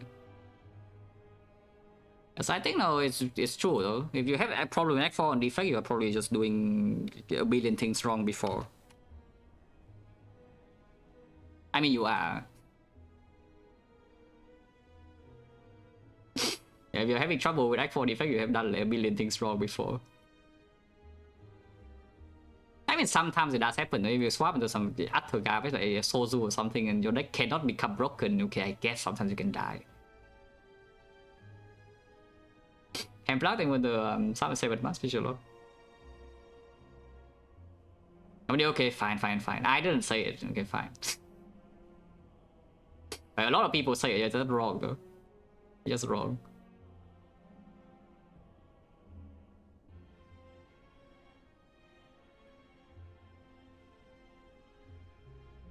Nobody says Clad is bad in Act 4 though. That's the thing. That's the thing. Like, who on earth says Clad is bad in Act 4?